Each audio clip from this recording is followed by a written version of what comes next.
Before we start, I just want to clarify that this is the select board's first meeting of November, first Tuesday. I pledge allegiance to the flag of the United States of America, and to the republic for which it stands, one nation, under God, indivisible, with liberty and justice for all.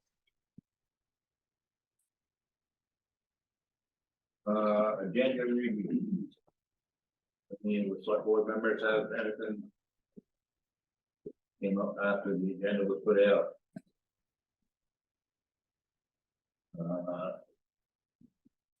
I just have one, well, I got two things.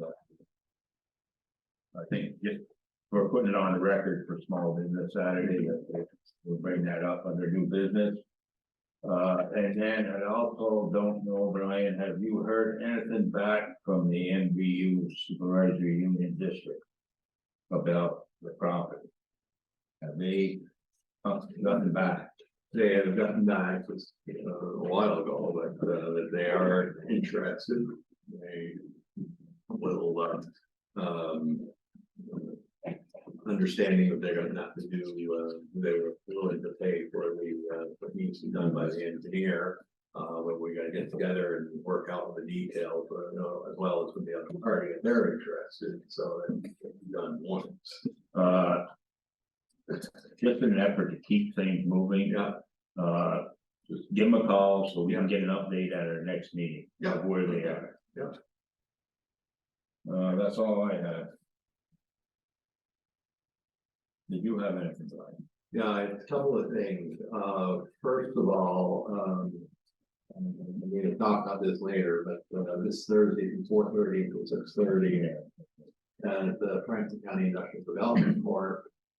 Is having their annual awards reception, and that's going to be held at the St. Mary's Parish Center in St. Albans. One of our local businesses is going to be getting the Business of the Year award, And a local Swan and a resident. Swanton resident is also getting an award. So that's at 4:30, 6:30. So we can talk later who's interested in going, because Elizabeth would like to know. Yeah. I also have something under other business, and that's to have the authority for tax collectors to hire a bond homeowner represent in tax sale proceedings. That would be under other business. And under the highway department, a preliminary 2024 budget discussion conversation with Kathy is happening. We're gonna have to table that because she's got a number We of still have a lot of bills to pay, bills that are. to know what a number you're gonna Right, know. so we'll have to table that.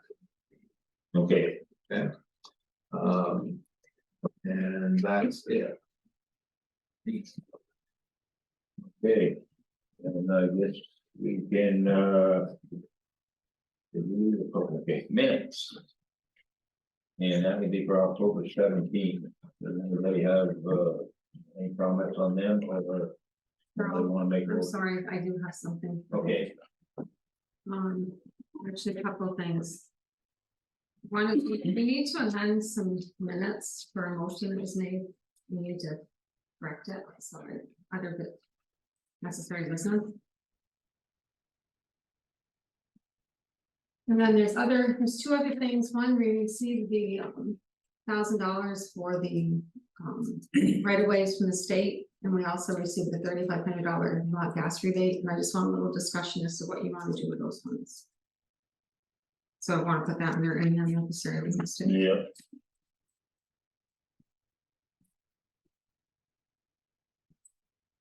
Good.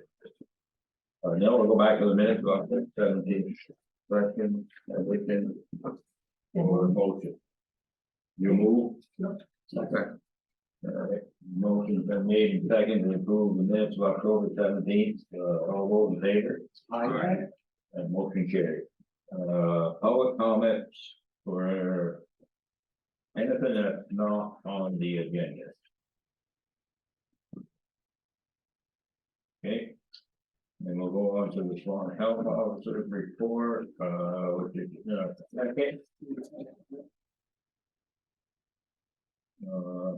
Have you heard anything about And other than what we have here. No, this is what, that's, all I've done. That property that she's mentioning there has been an ongoing issue, so. It was correct earlier this past summer, it was picked up around there, but apparently there's. Getting back into, attention. So I assume that's a tenant. But Yeah. All right. Then, does anybody have any questions on that? What's all in the report? Okay, we can move on to the, Swanton Police Chief report. Come right up here.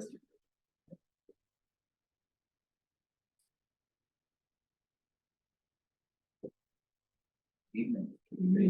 Chief, you have a good birthday, Chief. Yeah,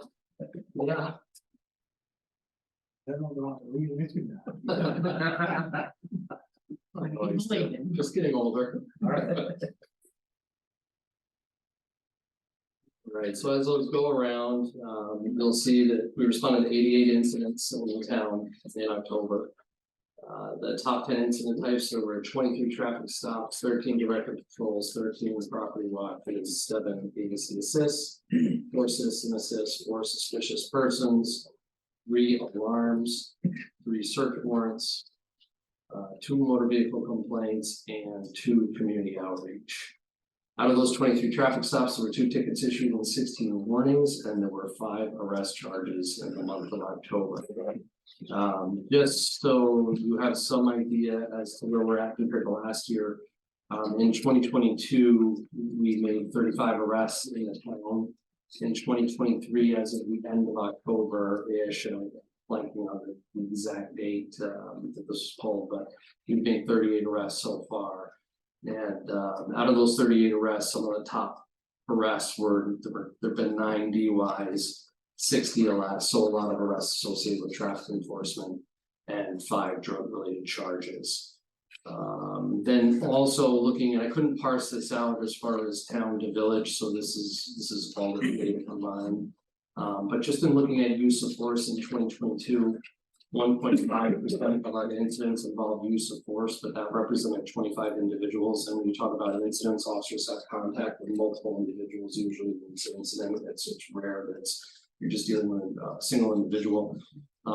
And so those 25 individuals represent 1.01% of the total incidents, which is pretty low. I want to be the national average use was 1.7% of the officers respond to or contacts with the population generally. And then in 2023 so far, we're at 0.65% of incidents, so less than 1% of incidents involve use of force. And again, when I say use of force, you should keep in mind that most of it is very low level use of force, right? If anything beyond compliant handcuffing is what officers have to document. So 0.48% of the individuals, that were only 11 individuals that force was used on to some degree, which is 0.48% of the total incidents, as of roughly again in October. So it's a good trend, and we're below the national average. When you handle the traffic stop, how many of those result in arrests for outstanding warrants?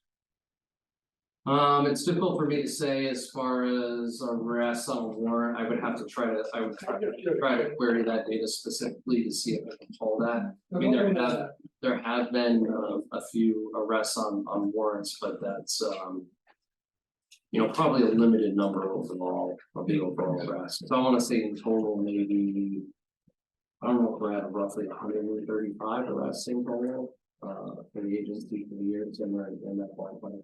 Okay. Thank you. Don't go anymore. Okay. Yeah, Chief, did your office do no trespass? Yes. Yeah, so I mean, and technically when I say yes, we assist. So essentially if it's a private property, the property owner needs to issue the trespass. And that's an issue we ran into in Burlington also, is that we will essentially act as a intermediary between the property owner and whoever the person is being trespassed for safety issues if they're afraid of that. But we do have a form And we can essentially facilitate the issuance of the trespass The notice. reason I asked you that, chief, I had a party involved, what we were told about last select meeting with Amy Yeah, regarding the county road. yeah.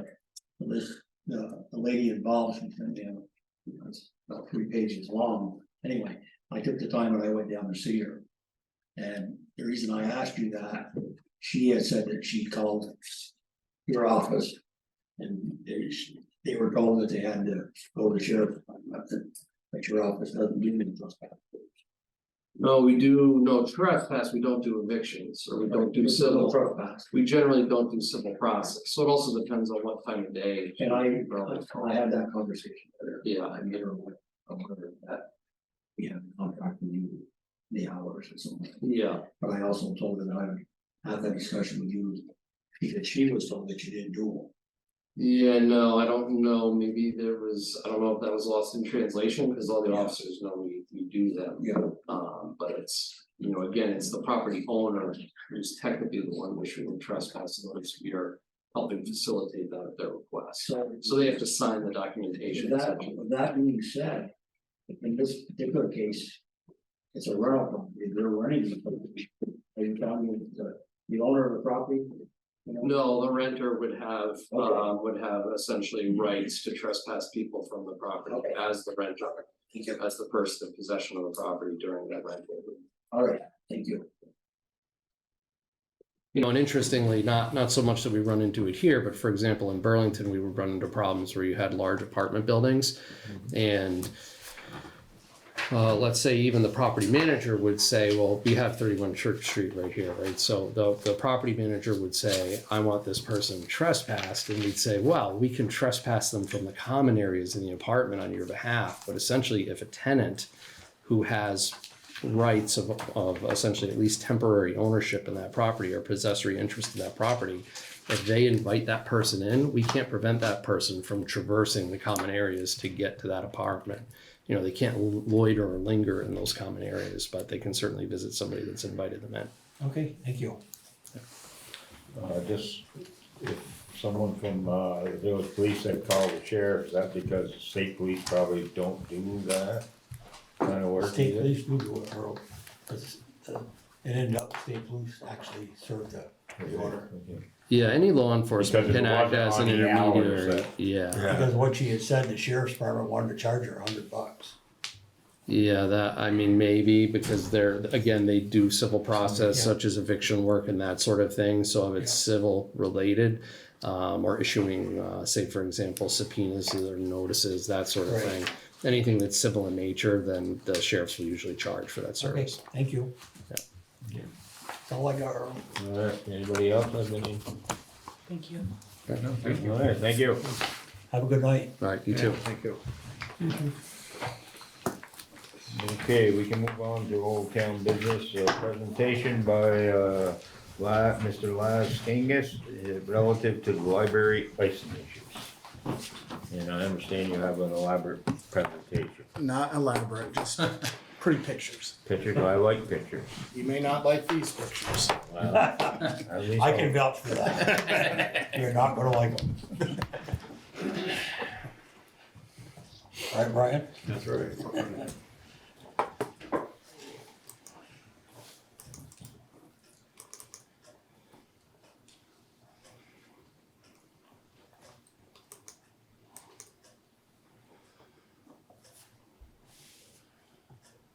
Okay. I initially met at the library with Earl, Nicole, and Brian. And they talked to me about some of the issues in the attic with icing and some other issues they've had. And immediately I saw quite a few problems. But the one thing I suggested to Brian after I visited the site, that we have a blower door test done. And basically what the blower door test does, it sucks the air out of the building. So we can find leakage. So we can, we put our hands up, sometimes we'll do a smoke test, and we can find where the building leaks. Vermont Gas has a program that pays for half of the blower door test, and I don't, have you gotten the check yet? Not yet, but. But you got the thing, Yeah. right? From, Yeah. okay, Yeah. good. So they'll pay for half of that. The other thing they will do, should you decide to move forward, they have some incentive money to help, what they consider help offset. It's not a lot of money, but it's better than no money. But it isn't, it isn't a lot, but it does help. So we closed the library for the afternoon and we went and did a blower door test and we walked around the building, all 3 floors, and we walked up in the attic. And we're gonna focus mainly in the attic. So you go up to the 2nd floor and there's a door to the attic. And where the door is, this is your thermal barrier, because the attic is cold. So the wall where the door is cold. The door is not an insulated door. The door is not weather stripped. It's just a regular door. Is it self-closing?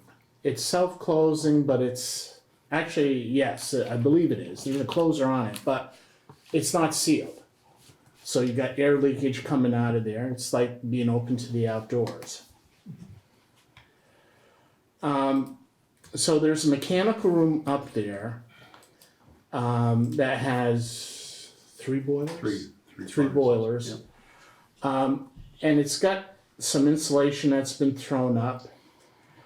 And when you see insulation that's black, all it means is it's filtering the air. It's not really doing anything because the air's going right through it. So it grabs all the dirt out of the air and basically acts as a filter. And you can see, the insulation isn't continuous in some places. There's a gap here between the rafters and the insulation. There's a plywood door that's not insulated. And this is around the building that, the room that The room that has the boilers. So, here's from the inside, again, it's a plywood door, no insulation. There's some insulation between studs, and other places there's no insulation, or some has just sort of been haphazardly put in.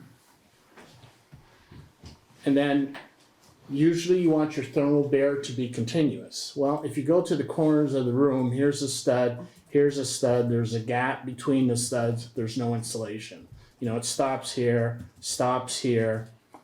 and it doesn't continue. And it's just like having a hole in a wall. And then there's some places which is, we got some insulation here, but it's not really completely in there. It's not sealed. There's a gap between the sheathing and the insulation. In some places where there should be insulation, there's no insulation. In some places, the insulation has been pulled out because maybe it was in the way. And here's another example. We're looking down at the soffit on the outside where you have icing issues. There's not even insulation in here. And then here there's gaps. Here's insulation, but it's not in that bay. So you have these gaps. And then here you don't have insulation. Again, some places you do, but it's not well done. And then you have the attic floor. Ideally, the attic floor is your thermal envelope. It's one continuous envelope. You're nice and sealed. The attic floor has a number of steps in it, especially in the original library.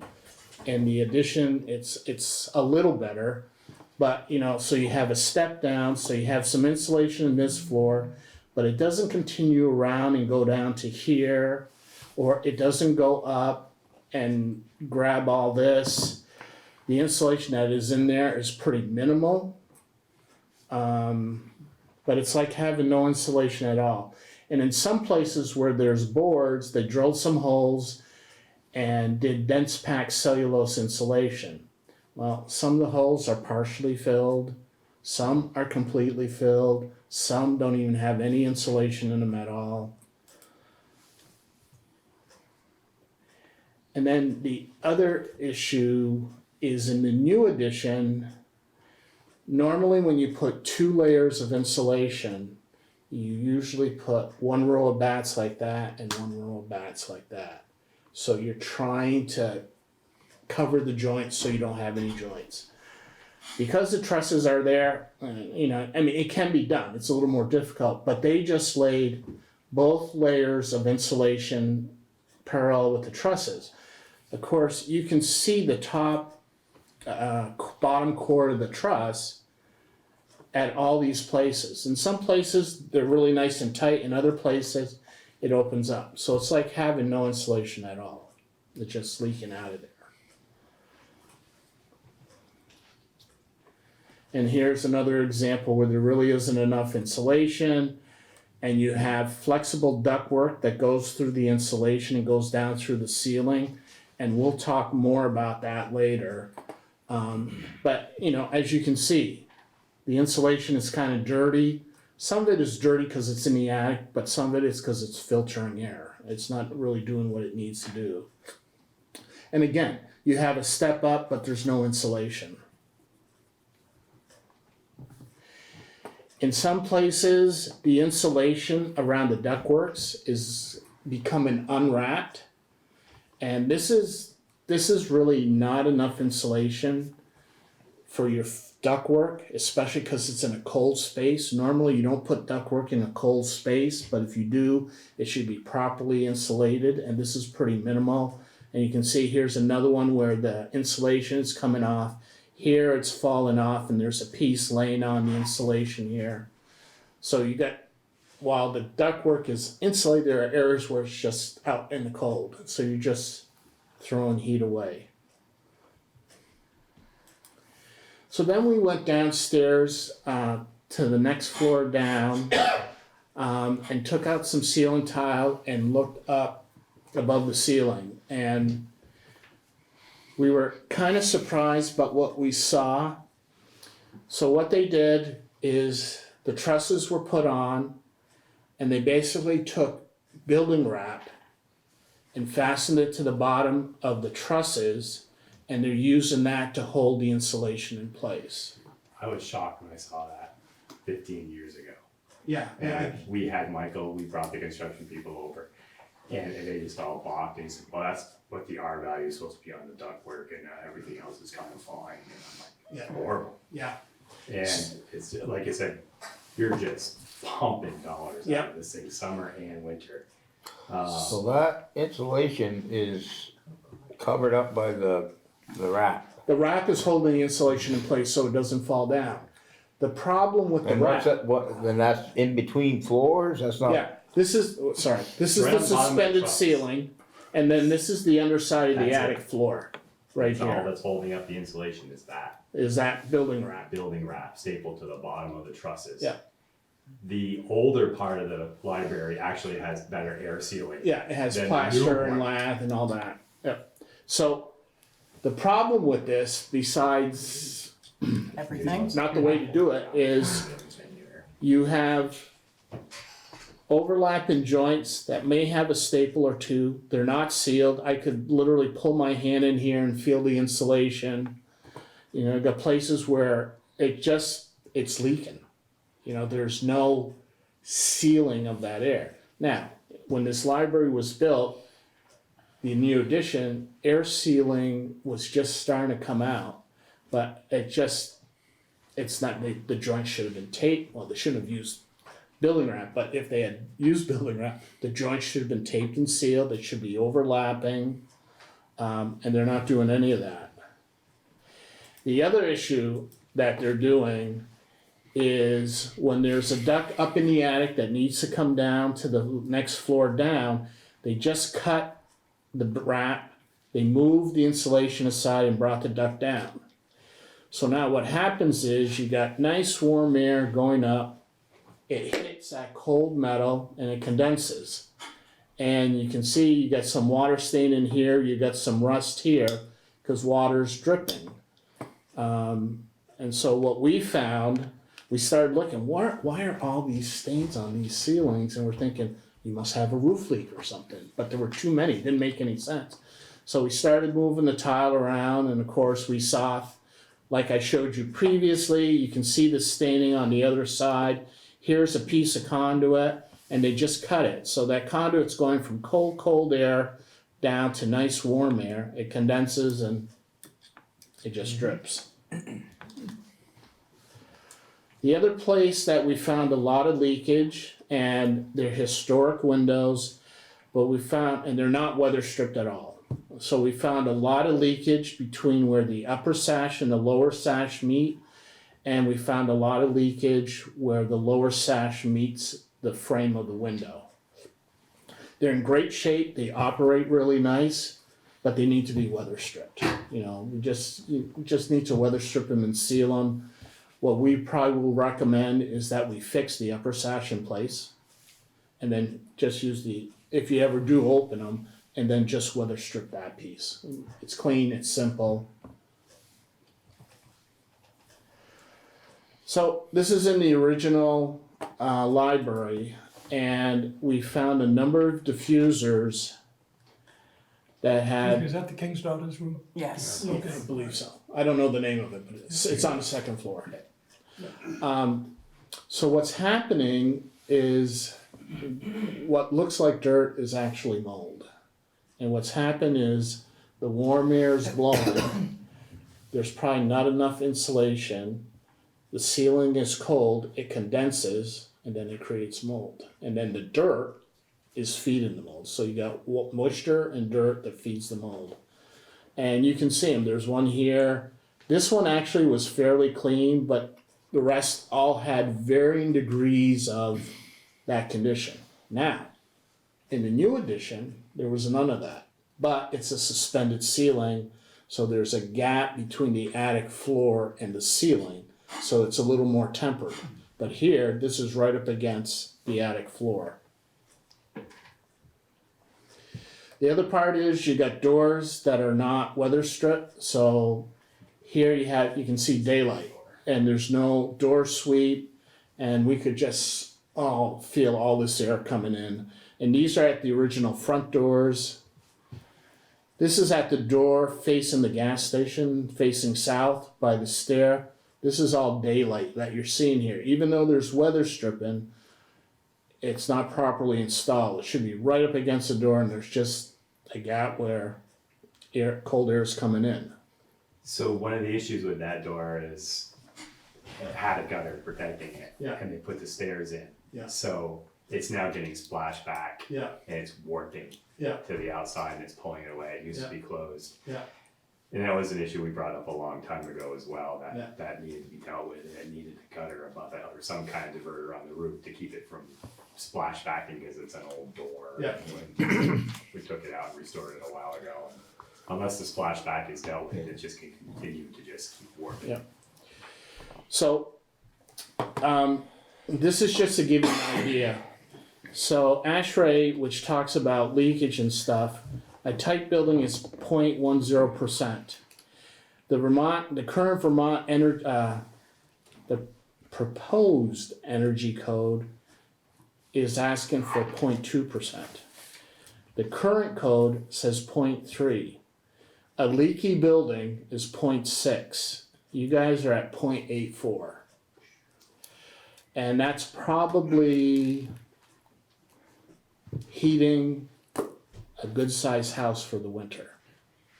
Now, that doesn't take into account your mechanical equipment is running longer because it has to try to maintain temperature, all this other stuff that's going on as well. The other piece that we found, and this is not related to the air sealing, but it is a code issue. This is the top of the elevator shaft. Now, the elevator shaft, because it goes through 3 floors and the attic, needs to have a continuous 1 hour rating around it. So we're looking down here at we're looking actually at the cavity where the stud wall is. The wall's been filled with insulation, but it's just open. You know, here's the frame and that's the shaft. There's no rating, there's no sheetrock here. Sheetrock joints are not taped like they're required to be. So here we are looking down, you know, your fire rating stops here, it's not continuous, it's not continuous across these studs. That's an easy fix, but it needs to be done.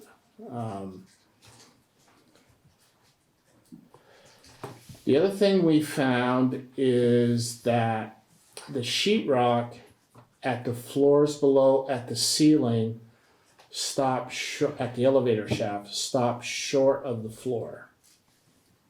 So you normally, the sheetrock goes right up against the floor, it's taped or fire caulked, so it's nice and sealed and your shaft has a 1 hour rating. Well, this stops short. There's a gap anywhere from about 1/2 inch to 3/4 of an inch. And in fact, they tuck the Typar, the building wrap, over the top of it. So this needs to be pulled back. We need to fire caulk that and seal it. So those are some quick pictures. And now you're gonna say, okay, what are we gonna do? I don't quite have an answer of what we're gonna do, and I will tell you why. And I guess I'll just leave it right here for now. So the new addition has plywood sheathing. So it's nice, it's continuous. So my initial thought was, we'll go up there, we'll spray foam the underside of the sheathing. And so we're taking, one of the problems with the thermal envelope being at the attic floor is we have no access. The ducts are in the way. There's there's flexible ductwork that's going along the floor, and trying to crawl and go over. Ideally, if it was just a regular attic, we'd pull all the insulation out. We'd probably put a 1-inch layer of spray foam to seal it. That's if we had a hard surface. We don't have a hard surface, we have this building wrap. And we can't spray against the building wrap because it's not gonna do anything. It's flexible. So my feeling is we leave the insulation that you have alone and spray the underside of the roof sheathing. That's okay over in the new addition. The problem is at the original library, we have board sheathing. So there's boards, some are tight, some have gaps, and I really don't want to spray against that because the last thing I want to happen is have spray foam oozing out between the boards and then attaching itself to the slate, because you'll never get the slate off to replace it, and I don't want it oozing out between the slate.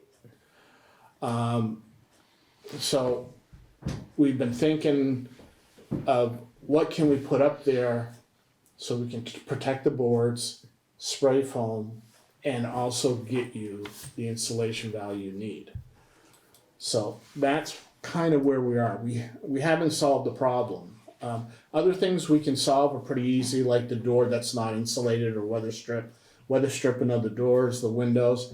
This is the most complicated piece. And the other piece is if we try to do it at the floor, at the attic floor, is you got ductwork that doesn't have the proper insulation. So if we were to do it at the floor, what we would do is we take all the insulation off and we'd spray foam the ducts. So Well, completely sealed. If you're just gonna insulate underneath the rafters, Then you don't have to do anything. yeah, but then we're heating the attic too. That's right. Okay, so long term, what's the return on investment? I mean, I know it's gonna cost more to do the ceiling, but aren't we gonna save a lot more money in terms of energy? I think the cost of trying to do the attic floor is gonna far outweigh the cost of doing the roof. Oh, I know it will, but I'm saying long term. Yeah, I think long term that you would be better to do that anyways. To pull all this insulation out and get a spray foam down there and then you can't get in there. You're gonna have to pull the ductwork out to get it out of the way. and then you're gonna have to reinstall it. Well, And then- you've already said that ductwork needs to be something done, but not if you do, Not if we do it at you're the saying top. leaving the heat go up there and insulate. Right, and it's like that way, cause if we're gonna try to do it at the floor, then you gotta take the insulation off the ductwork and you gotta spray foam the ducts to make sure that they've got enough R that you're not leaking heat. And there's so many ducts up, and it just, I think the labor cost is gonna be huge. You know, we thought about, okay, let's leave everything there, let's take down the ceilings in the new addition and put up a layer of rigid insulation. And then we can tape that, we can seal that, and then that's sealed. And then we can add insulation, top it off in the new addition. But we can't do that in the existing condition, in the original building, because it's a plaster ceiling. And I've got to get insulation in there, and the problem is with the floor, I don't have enough to get insulation, so do we pull all the boards out and do, I don't have an I don't have an answer yet, because the simpler we can make this thermal envelope, the less chance for mistakes and having leakage. If we gotta go from a floor in the addition and somehow get up and go across on the other side, you're asking for trouble. But at this point, I just don't have an answer yet. It's what's gonna get you the best bang for your buck. Yeah. Moving them, ducts out of the attic is not anything that could be done. You'd have to move the furnaces too. Well, So probably not. Laz, what if you straight shot down and then spiral duct it and move the branches, which is really the big heat loss up there, right? The horizontal branches. You know what I'd like to do? I'd like to take the furnaces, ductwork, and move them all And downstairs. that's what I would like to. Find a room, and then the attic will be simple. Yeah. And then we can do it at the attic floor, The Then big we don't issue have is we to just heat the attic. and then we don't have to heat the attic. But you gotta move the equipment, you gotta move the gas lines, you gotta move the power, and then you can probably run the ductwork between the suspended Yeah. ceiling and the attic floor. But, so what if we just improve the insulation around the attic maintenance or the three furnaces up there and just, like I said, straight shot down, same thing as you do as a rooftop. You could, I don't know, I there isn't haven't gotten really that far yet. A lot of real estate to locate them. Absolutely, I And totally other than, agree. there's plenty of ceiling height for the ductwork. Yeah. But, so spray foam in the attic, we know that that's gonna be super expensive, and then there's the other detail. So you pretty much hit just about everything that we were talking about, and I think that the last crew that looked at this 12, 14 years ago were just like, we don't know how to fix it. Oh, there's a solution, we just haven't found it yet. I mean, the other option is, and I know you just bought the furnaces, is to buy one big one and stick it in a room somewhere instead of three. But anyways, Yeah. I know why they did it, cause they did zones, I understand, We tried. I Well, understand. We tried to intervene, and it was too late, they had already Yeah. ordered the furnaces and it was going. So I don't well, have this issue has been around for a while. Right. You know, and laying blame at this point in time to say No. this should have been done, And the doesn't intent- help that, but my main concern is, and I don't know how the other board members feel, but I'd like to have them express their opinion. If we're gonna do this, we should do it right. absolutely. Spraying underneath the rafters I don't see it as the best solution. Maybe the quickest, the cheapest, but not the best solution. It's a complicated one because we can only. I wanna hear from the board members, Dave, first. Okay. You know, what are you guys thinking? Because he's gonna go back and do some more work. Well, I'm gonna try, my intent, and I'm not trying to lay blame here, my intent would be to try to come up with a couple of options and give you some numbers. Yep. And say, okay, we do this, we think this will work, this is what it'll cost, we do this. And it may be two options, it may be three, and maybe I find I can only make one work that I'm really comfortable with. I haven't gotten there yet. This is what we found out, and this is what the issue is.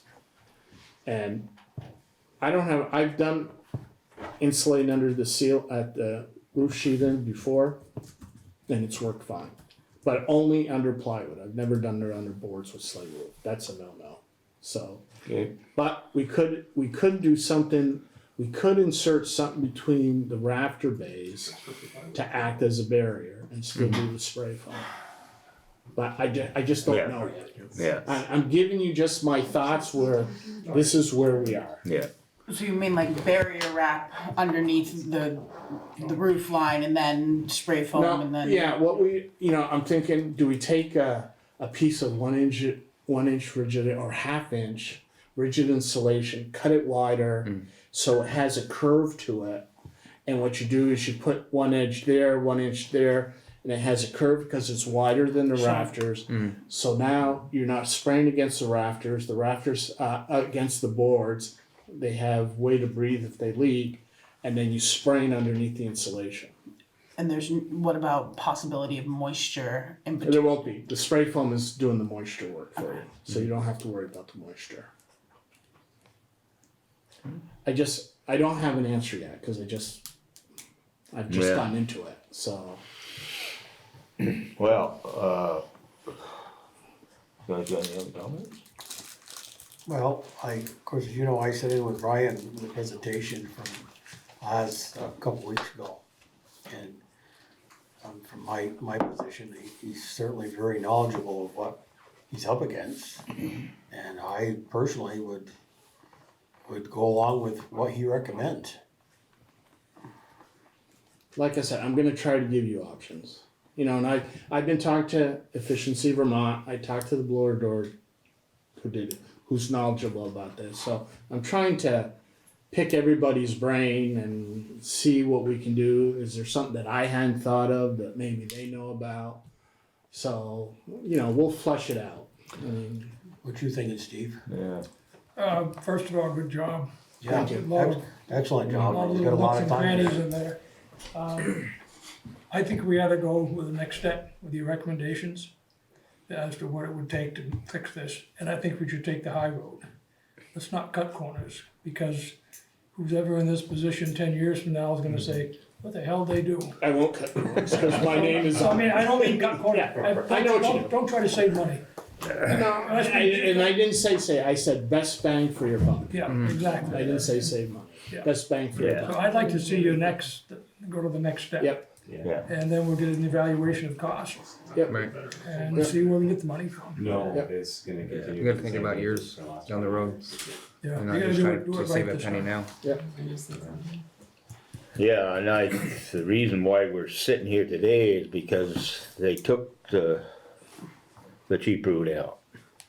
If they'd have invested the money when it was done and done it properly, we wouldn't be dealing. So was it cheaper to save that money back then?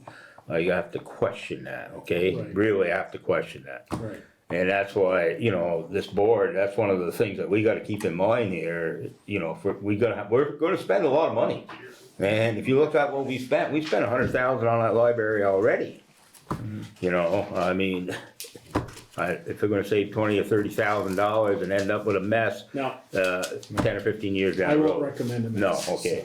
No, It's an don't worry asset. about that. It's an asset to the community, so Yeah. it's worth the investment, Yeah. and it needs that attention because it hasn't been attended to for so long. Well, so. an investment now will pay for itself, that is the big factor, so Wasting the money just premature flying failure of out. the roof, So, mechanical equipment's been Yeah. haunting us for decades. Just the energy loss alone, all those different factors, as Laz pointed out, and, So how do we formalize this, Mr. Chair? Do we well, I guess, seek a motion to move forward, or how do you wanna handle this? well, do we need to do that? I mean, it seems that the board definitely wants you to go forward and bring us back the proposals, Right. okay? Do we have a contract? No, we would just, I know where you guys live. Well, I don't know where you live, but I know where you're at. I'm not worried about it. Right now we're doing it hourly. I'm gonna send them a bill for the work Okay. we've done so far. Yeah. And I'm okay with that. Once we have a solution and you guys approve it, then I don't have a problem giving you a fee to do bid documents and go Okay, get price. alright, alright. But right now with Right this- now, you want to continue to go by the Yeah, hour. because yeah. I don't know how long it's gonna take me to solve it. Yeah. One other thing I'd like to bring up, and Brian is aware of this. Can I do it this way? I can't, give me just a second. I hope I have the pictures in here.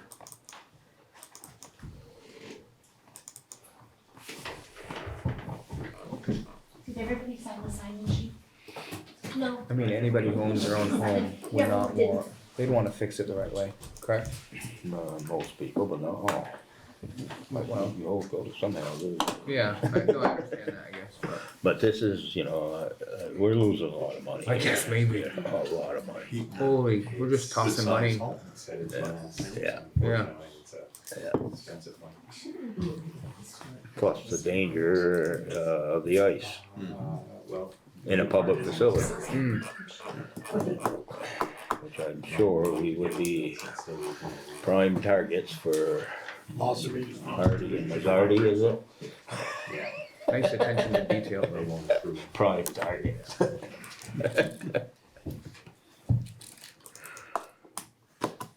So, the new furnaces have dampers, and dampers control the air movement. And none of the dampers that we saw were wired. The wires are hanging, but they're not connected to anything. So, see one here, and you can see the end of the wires right there. Did you look into that, Brian? I did, they contacted them, I was waiting for a call back. And then here's another one, and the wires are just hanging, they're not connected. So the dampers aren't working, because they're not powered. And that was in the 3 furnaces in the attic. I believe so, Yeah. but I think the same situation was downstairs, but I Okay. don't Well, they remember. go look Say, that top left picture looks like it's the basement, not the That attic. does look like Yeah. a basement. Yeah. I think they were downstairs, to be Okay, honest with you. alright, well, they'll check them all. Yeah, haven't checked them all, but I don't know why they didn't power them. Yeah, it seemed odd, Yeah. very odd that they would, unless that, I would assume they've got a legitimate reason, otherwise they wouldn't leave me, sink an outfit that, No, they're supposed to. yeah. Yeah, so that should be looked in, and Yeah. I know Brian has At least called get an back. answer I for called that, them. yeah. Yeah, but I wanted to show you guys, Thank since you. you guys weren't there when I presented Alright. earlier. So, I guess, I don't know, did we ever make a motion to have Laz do this to start with?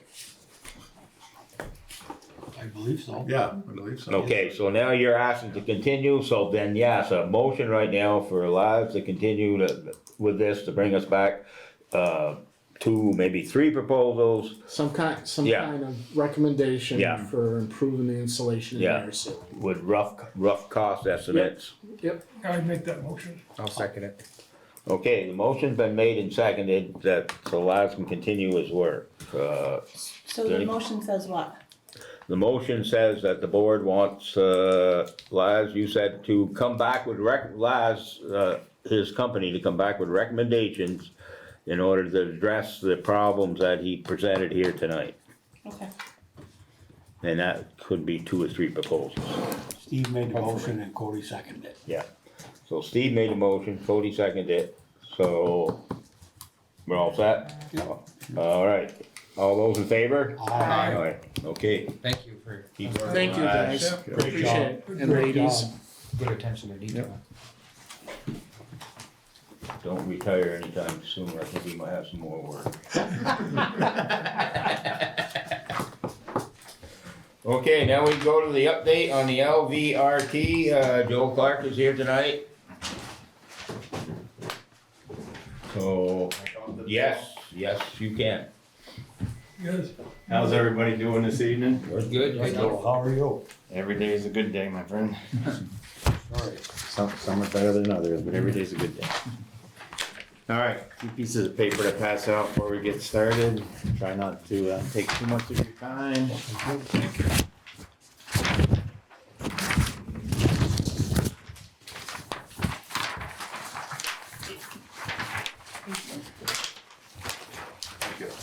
All right, and don't have quite as many copies, so we'll make sure our board Yeah, members we get can these share them. first. Good.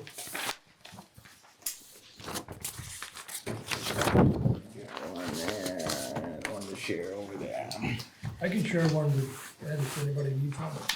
Brian would probably be the only other one. There you go. Okay, so wanted to give an update on the parking. We have received the preliminary design, which is 24 sheets right here of the preliminary design.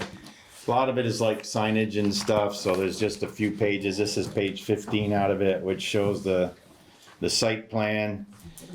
Take a look at the site plan. You can see Robin Hood Drive labeled down at the bottom here. You can see the entrances and the exit for the parking area. You can see the existing LVRT. And then it doesn't show, but the fit path, the Dick Thompson fit path would be on the other side of Robin Hood Drive. This is the spur that is essentially on the south side of the LVRT. So again, this is the preliminary design. The contractor, VHB, is working on the final design, and we should have that about mid-December. The AOT has reviewed this preliminary design, and they had a lot of real kind of small comments, nothing real serious. Just a few things I wanted to show here. The lines are kind of light, but you can see the parking areas. And the middle section is designed for a truck and a trailer. So if you came in with a snowmobile on a trailer, you'd come in and use the center area. The others are single parking spots. One thing they propose, and you can see up in the area where the proposed pavilion, it shows some picnic tables, some signage, etc. That's all concrete right there. A nice concrete area to walk around on and stuff when you get off the trail. That's why you see it shown in this square sections. Joe, how big Yes. is that section right here? Couple hundred square feet maybe, all of this? Yeah, I would say it's definitely a couple hundred, but not much more than that. Okay, thanks. The little structure you see that is to the southmost on the concrete, that's just a screen area for a single portalet. We had originally talked about possibly a pavilion with, plumbing and everything, and we decided against that. We didn't want people hanging around in the area and concerns with the neighbors, etc. So we went with a basic pavilion and a place to put a portalet. And then there's some benches, several bike racks, and a fair amount of signage. There was discussion way back in the fall of 2022 of the pavilion going into this area where the two trees are at the entrance. That really doesn't work for several reasons. One would be snow removal. That center area makes a good spot to put the snow. And those trees probably aren't going to go there because of the Vermont gas line that feeds right down through there. Vermont Gas has some restrictions on planning, so we'd probably leave that open area where they could put snow, and if it's a really bad year with a lot of accumulation, they'd be able to get to it pretty easy and get it out of there. The other thing is it's not really a safe situation putting the pavilion there, because you come off the path, you're going to walk through the parking area to the building. It makes a lot more sense if you come off the path just to walk right to the pavilion, sit there, do your thing, eventually go to your car or however you're going to get home. The pavilion would also be in where the setback is on the property line, so you'd have to try to get a variance, which would be hard to explain why you couldn't put the pavilion somewhere else. And it doesn't really fit in with the standard design guide that the state has come out with on how to build a trailhead. So it makes a lot more sense for the pavilion to be over on that concrete area, and you can see the dotted line. Pavilion approximately 16 by 32 with about 3 picnic tables underneath. There's going to be lighting. There's 4 light fixtures. You can see they're kind of a black square with a little round dot near them. So the area is going to be lighted. It's fairly close to the village complex. I'm pretty comfortable with that pavilion going where they show it here and they're proposing it. But I just want to bring that up because there was discussion in one of the select board meetings back fall of 2022. the NEPA, paperwork, that's the National Environmental Protection Act. The archaeological work, which I know it's been reported to you, has been complete, no findings, so they put out together all the other things that they need to do for the NEPA documentation, and that is about 4 months for that to go through the process, and that's all within the Agency of Transportation. That documentation has to be done, federal project, it's a requirement, but it is, all the paperwork has been submitted, so that is going through the process. Another one I didn't realize we were gonna have to do, but I got it sent to me last week, the right of way.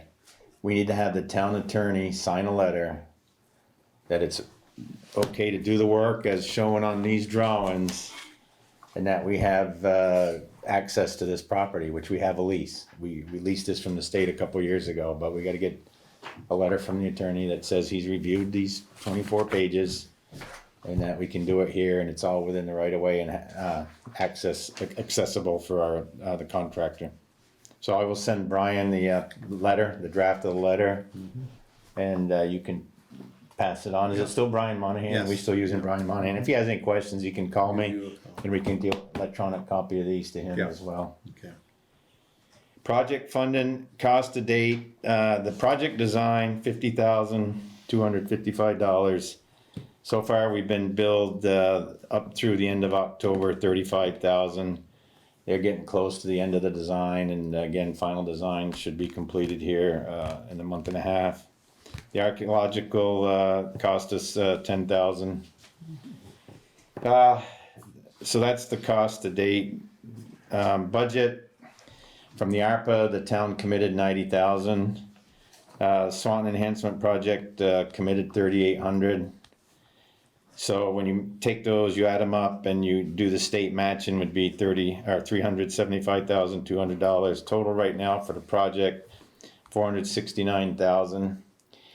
The preliminary estimate that came in was $700,000, and it will be much less when we get the final design. They had $300,000 for the pavilion alone, 16 by 32 structure. That should be like 80,000 or something. And then they have a significant amount of money set up to mobilize and demobilize, and I'm thinking, what are we talking about? We're gonna deliver a few pieces of heavy equipment. Maybe they put a job trailer there, a small one, but not $60,000 to $80,000 worth of mobilization, demobilization. So we will get a revised estimate that comes in with the final documents. So the next steps are to work the attorney letter. I can work that with Brian. One thing I did note on here is to continue site clearing. The highway crew has cleared all the brush out. The majority of trees they've removed, but there's still maybe 16 trees or so, and it'd be nice if they could continue as time permits to finish cutting the trees and pulling the stumps. Something they can do, late fall, early winter without any problem. And then I recommend, and we don't need to do it right now, but in December, is we take a look at that estimate and possibly reserve some additional ARPA money if we need it for the project. Or budget some for it, one or the other. Right. Yeah, we're gonna have to get, cause that number seems extravagantly different, almost double. I think we will be close to 500, honestly, when. Yeah, when I it do, comes I'm back. looking at this right now and I'm It's saying not concrete pavement, no, you're gonna be up there a ways. Now, is there any possibility of getting more funding through this, grant program, because this is one of the trailheads? Yes, and that's why any amount, they just came out with, and I don't know if you just saw it like yesterday, they sent it to me today after I talked to the state. They're going for round 2 of the money that they originally had set aside for this, because they didn't get anywhere near the amount of request. Right?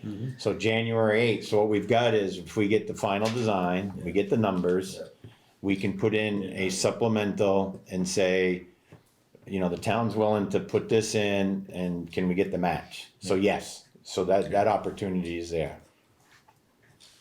Now, that has to be in by January 8th? January 8th, Okay, so we have time. right.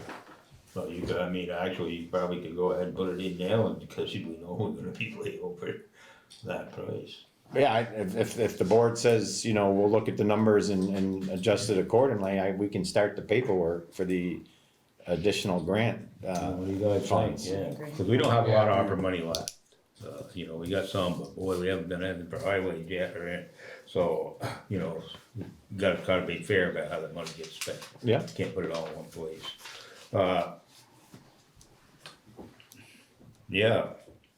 Seems like a reasonable thing that they go forward and start getting ready to ask, to get a grant application ready. Yeah. Definitely, Shouldn't take much, we Yeah. did the whole grant application before, so yeah. we'll find out exactly what they need from us and we'll work that piece. Where's the driveway off from, Robin? Yeah, Oh, right here, okay. This is actual Robin Hood, this line right here is yeah, Robin, the edge of Robin Hood, the Okay. edge of the pavement right One now. here, one there, okay. The idea is gonna be one way in and Now, the out. other issue that was brought up, of course, you're well aware of that, is, over here, are we living up to what we said we were gonna do? We talked about fencing and that's what this line is right here. The line with the dots will be fenced, right on the other side of the, Fencing or screening? it's yes, screen the answer, fence. yes. Yeah, okay. Basically like 6 foot high wood fence, but it would be screening. Okay. Yes, so So light, so if you're No, like, if you're driving in here with your lights, the homeowners there, Yeah. you know, they're gonna see a little bit Yeah, over the yeah, top of the yeah. screening, but they're not gonna get a direct light into their house, yes. Yeah, So okay. that is part of the project, yes, All right, that's what that line is. Yeah, all the way on through. Just a question, we had some meetings with the folks that lived along where the fence is here. Yes. They were pretty concerned. Would we share any of this with them at some point, just to show them that this is where we are, and this is the progress we made, here's your fence, just to Sure. make sure they understand? I mean, they have some legitimate concerns. Yeah, this could be sent to them, I mean, there's nothing, this is all open, Yeah. open paperwork that we should be sharing, just like we did when we first started this, we sent them the letters who said, this is what we're thinking of doing, and that's what caused the, you know, them to come out and Yeah. express their And they have concerns, which, some concerns, but maybe we could contact them and say, this is available in Brian's office or something, and they can come take a look at it if they want. If not, well, but just to measure goodwill. absolutely. There should be no surprises anymore. That's what I want, yeah. What's that? everything's transparent. We have been, I Yeah, mean, absolutely. Christina, do you think you could get that on our webpage, say the proposed design for the, This picture? yep, be, you know, I'd get the information out too, but yeah, so I think contacting the people that we did it initially would be a good idea to do again. yeah, we should have a list of who the property owners were that we sent the original letter to. Yeah. Well, it looks good. Good job. I like the idea of having that pavilion and stuff towards the back instead of against the road anyway. I think it's more appropriate because people coming in on in the summertime anyways, or even in the winter on the snowmobiles, they are gonna go right into there. They won't even have to come on the Robin Hood Drive. Right. You know, and then if they wanna find out what's going on in Swanton, there'll be stuff here and then they can. Is there a spot where, is that a lip there? This is, I'm assuming there's a curb in, flush curb, so they'll be able to drive their snowmobiles right off the trail right here. No, it'll be a transition there, yes. Slide right in. Yep. So they can just kinda go right down through there. Yeah. No problem. You got, I'm a little confused, it doesn't take much. Got an existing spur gravel here, then one over here. So what you have is if this is Robin Hood, Yep, then you got the fit path right now down here, and you've got the LVRT here. What you've got are two spurs. They're two curved areas of the old oh, gotcha. Right. train track. Gotcha. The bed. So that's what that one is, where the fence is, that's the curved piece, yes. Yep, thank you. Yep, and if you walk over there right now, it's the big stone that were part of the ballast for the railroad tracks. Okay, okay. And that'll provide additional screens between here and the residence. Yes. That adds more. I don't know exactly how wide that is, what the distance is, maybe that'd be nice to have on here, so is it 50 feet? 30 feet, 40 feet from, And it varies, I mean, the great thing I would suggest too, if you get a moment, is to go out and walk it, because you can see the trees and you can clearly see that spur. Yeah. So that yeah, you can see what's gonna remain, and when you put that screen there, yeah. it's gonna help the situation. Alright, thank you, Joel. Anybody else, we got any more questions? If not, yeah, I guess the board is pretty much in agreement, we might as well start looking for the additional money. And we will update you in December as soon as we get the final plans, get on the calendar. Do we need to make a motion now for the town attorney to draft the letter? Just to have it? It wouldn't hurt, I suppose. I suppose it wouldn't either, I think we probably would have to in the end, right? Right, yeah. So, do you wanna make a motion? I will make a motion for the town attorney to review the project documents and complete the letter, yeah. I'll second. Okay, you all set on that one? Alright, so the motion's been made and seconded, we, have our town attorney, review the letter or get the letter prepared. Is there any more discussion? If not, all those in favor? Aye. Okay, motion carried. Very good, I'll get the draft on to Brian and Right. the other information, we'll get it sent down. Sounds good. Thank you, Joel. Thanks, Joel. Thank you. Thanks.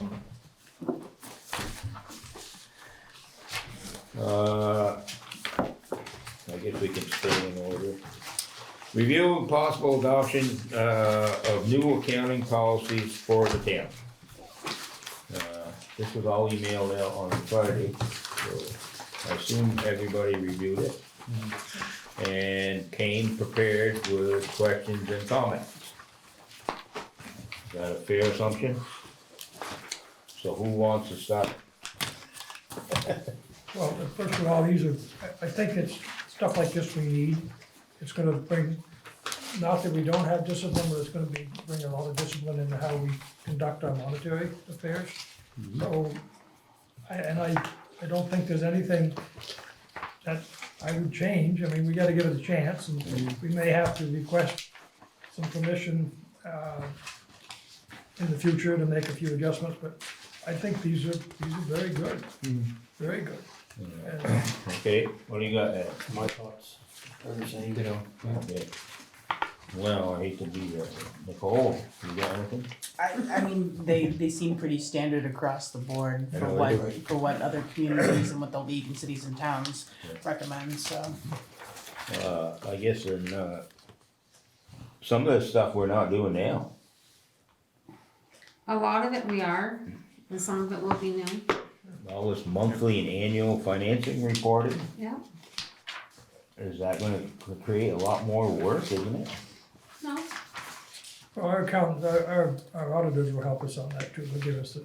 well, the monthly No, stuff is the just monthly- basic, the monthly- monthly I realize accounting that, is but just they'll gonna give be Kathy the your, guidance that she needs. it's your budget, reviewing your budget each month on each one. And then the revenues, and that is just a report we print out showing what our year-to-date revenues are.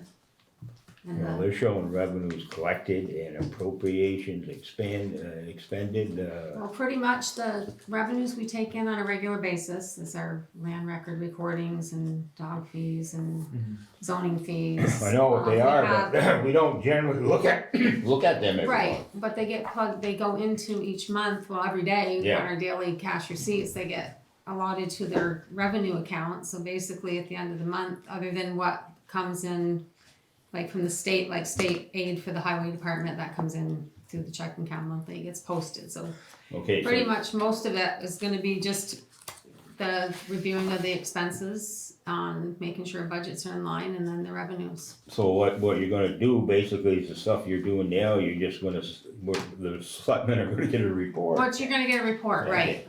More And paper. if- more paper, and if you have any questions, review it, any questions, just Yeah. ask me, and then. Okay, so that that's it. will be a new thing then, Right, okay. so either I can hand it out in a meeting or email it to you, if you have any questions, you can let me know. Well, I guess as long as we're talking about this, how do you guys feel? I mean, paper's nice, I don't really like emails, but, you know, I think it would be easier for you to get that out in an email than have to. Right, and then you can review it, and if you have any questions, you can come in and see me or ask me at the meeting or whatever. And as long as the public has access to it. Oh, they have Yeah, public that's what I access mean, to it yeah. anytime, they can come in Yeah. anytime and ask for anything in here and they I can just get wanna make it. sure that we just That's continue given. that. Well, the way to do that would be to run that email through our email, right? Anything that you or Kathy, anything you guys run through that, send us an email, it's public, isn't it? Yeah, everything's, good, yeah, so they So can if see it. anybody's got a question on it, we can show them the email that was sent in. right, Yeah, there is nothing You're right, confidential Right. those financial, nothing. yeah, and that's the reason why we have to use that email, not a Right. person, That's right. which makes sense. You need a motion to accept these, Mr. Chair? Well, yes, but you wanna get this over that quickly? I'm ready. Gee, I went through all this and I got a couple other things. Sorry. Some people are prepared. The other thing that I would see that would be new too, is light on your transfers. Now, we do them, but I guess we don't really do them in a professional way. well, we can do them if you want, it's not, Well, it's in the budget, it's in the policy. yeah, we can do it. I'm just saying. If you wanna take money from here to get the call, you can do it now. Well, we've been doing it, so there's nothing new there. Right, but I think the purpose of these is to really just have a clearly outlined way that anybody in the audience, anybody in the community can say, oh, well, this is what they're doing. Alright, And they, you know, Yeah. it's checks and balances. It's gonna show, but what it's not gonna show is if you're gonna take money from, if you have budget items, you're gonna take money from the budgeted item and change your budget to move it to another item to cover the budget, you're not gonna show your true expense. yeah, You're gonna show, everyone's gonna assume that you budgeted enough money to cover your expenses when actually you did not budget enough Right. money because of the anticipated expenses. yeah, So do you want, it's kind of like, you'll get a true, you'll show that you've covered the expense by taking the money from another line item, but you also have to remember that was your true expense. When budget time comes, you have to remember that we did not have that money to begin with, but we're gonna have to figure out, maybe we need to budget more in this line Right. item and less in another line item, but it's gonna, yeah. I mean, we can definitely move between, make transfers between one, expense line to another expense line. I But agree. as long as we record that in the minutes, we're fine, and we can use Right. it for reference. Well, This, Yep. this provides a good audit trail for us as we look back. I think it's a, I agree, this is something, you know, it's a little bit different from what we, basically, I call it, we're doing it professional. So basically, when we're reviewing the budget, it's not that it was not done professional before, it was Yeah. just the way that it was done. Yeah. What we can do is when we look at the budgets monthly, then you can review it as a board and decide what line items you wanna move. Yeah, and then it becomes part of the minutes. yeah, Right. then it's all public record.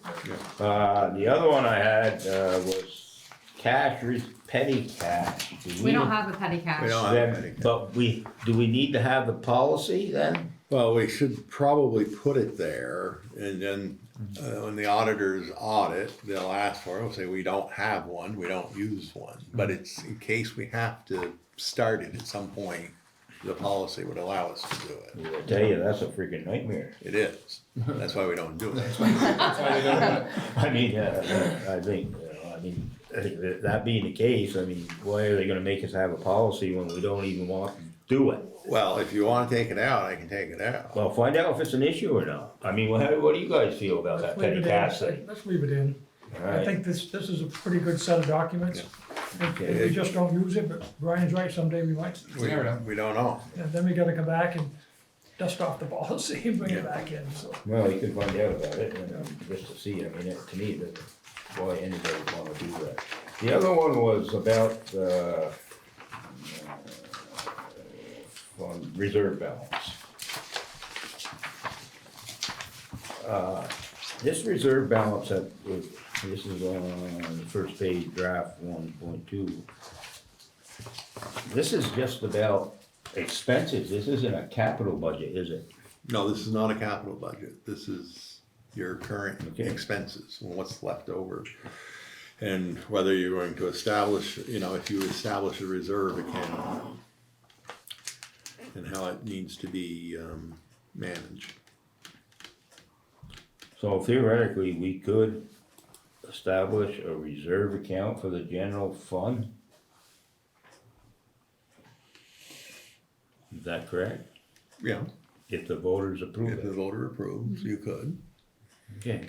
for the specific, for the general fund Yeah. to be used for building repair. Well, not building expenses, these are operating expenses, I guess it would have to be, it wouldn't be a capital improvement.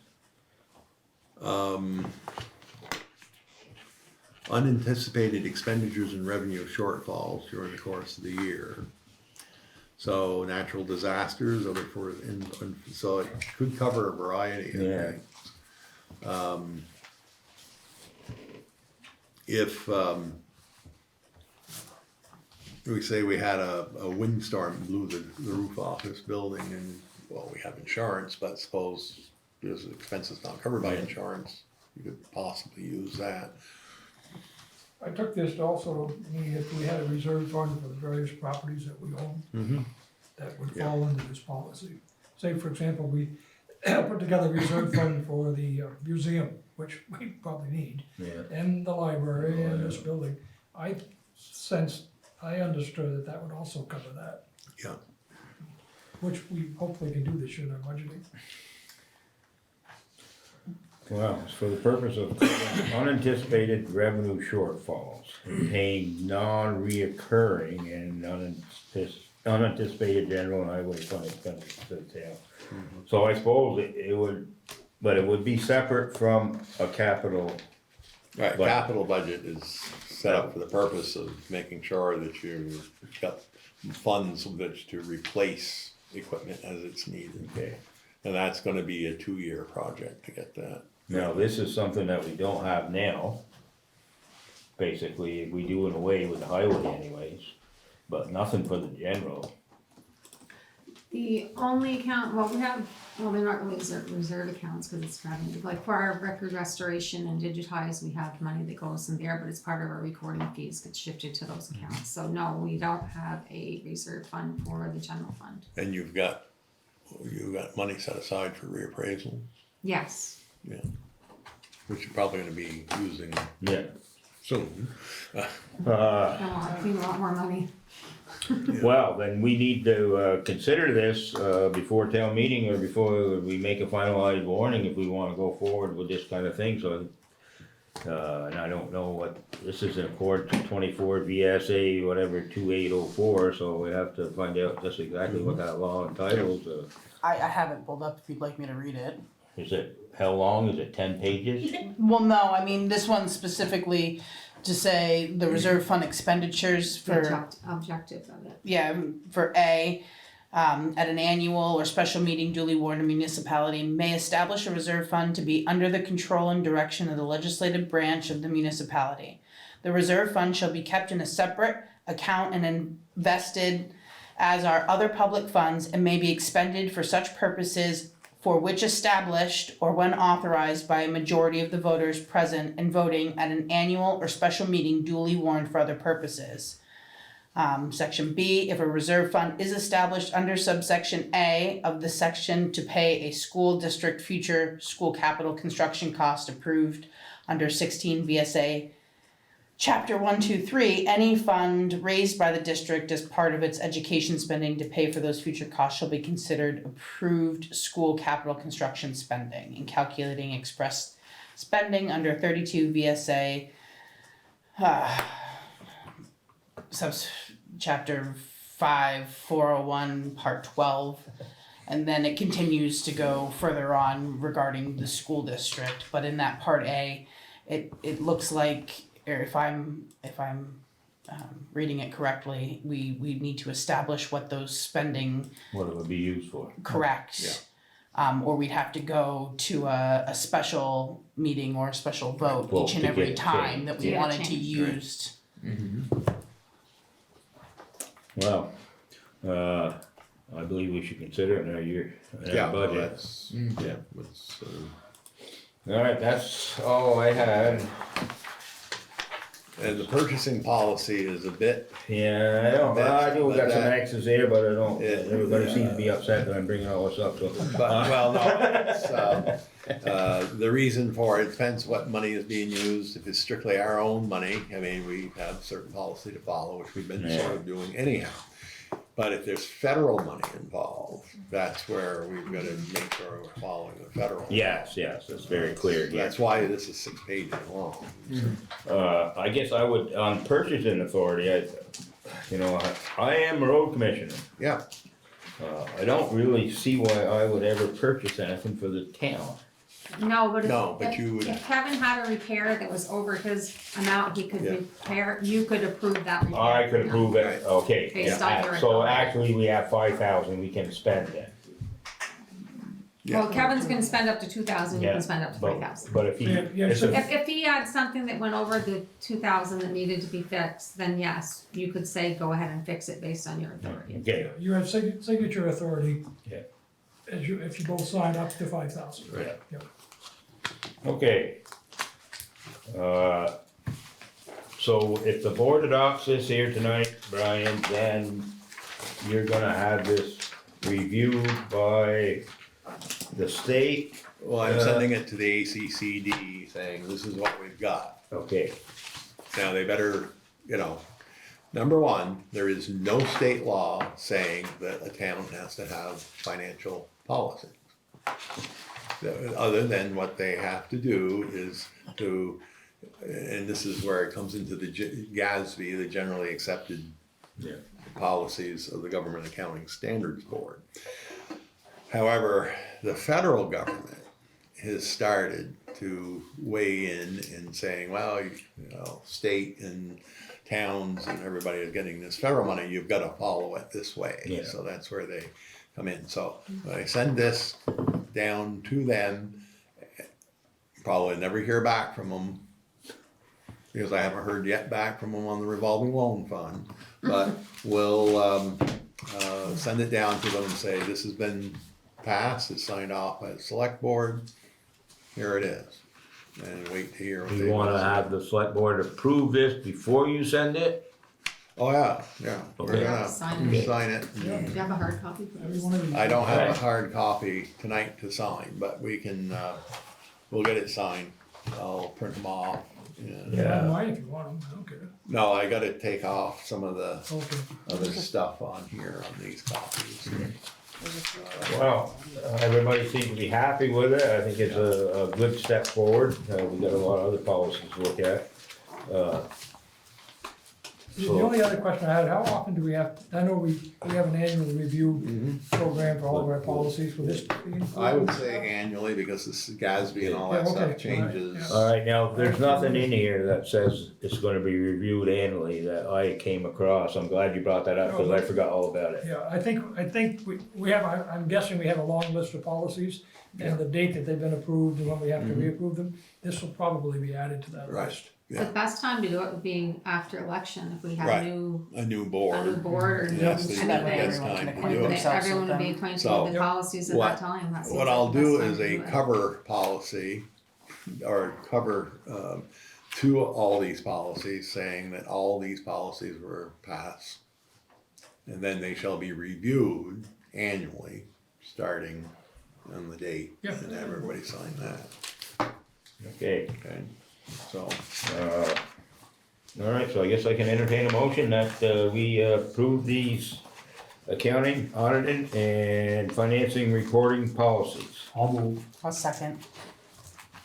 All right, motion's been made and seconded. All those in favor? Aye. Motion carried. All right, now, new town business, we got a presentation by Mrs. Corina, It's actually King. what? King. The last name's King. Okay. Of the Missisquoi River Basin Association. Correct. All right, you're on. Do you wanna come up here? Oh, yes. I would love to. First, I'd like to thank everybody for having me, and this is my hometown now. And actually, Brian married my husband and I here in the building. Kathy's help, sneaking my mother-in-law in, so we surprised her. Have any of you heard of the MRBA, the Missisquoi River Basin Association? So that's good. Are you aware of the work that we do? Somewhat. Okay, so we've been around for over 25 years. Lots of collaboration with landowners, both farmers, foresters, people who just own property along the river. And we work on many different projects, both regionally. We come together and we bring together also funding and partners from the state level and the federal level. Many different projects are like tree plantings, which is becoming extremely more important, specifically with the floods we've been having. We have been removing invasive species such as the Japanese knotweed, which a lot of us have had massive amounts along stream banks and along our ditches. Culvert replacements, we also work on those so we can help towns and Better Back Roads grants, things of that nature. Educational programs. I do a lot within the school because I have 2 kids within the school system myself.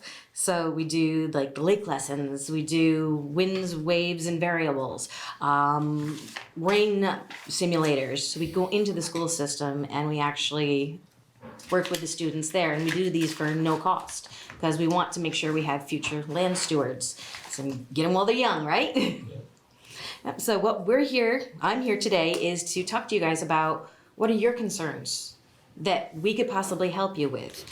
Do you have a town plan that relates to the river? I believe there is. It's good. Freshly updated and available on our website for you to review. Oh, and I will.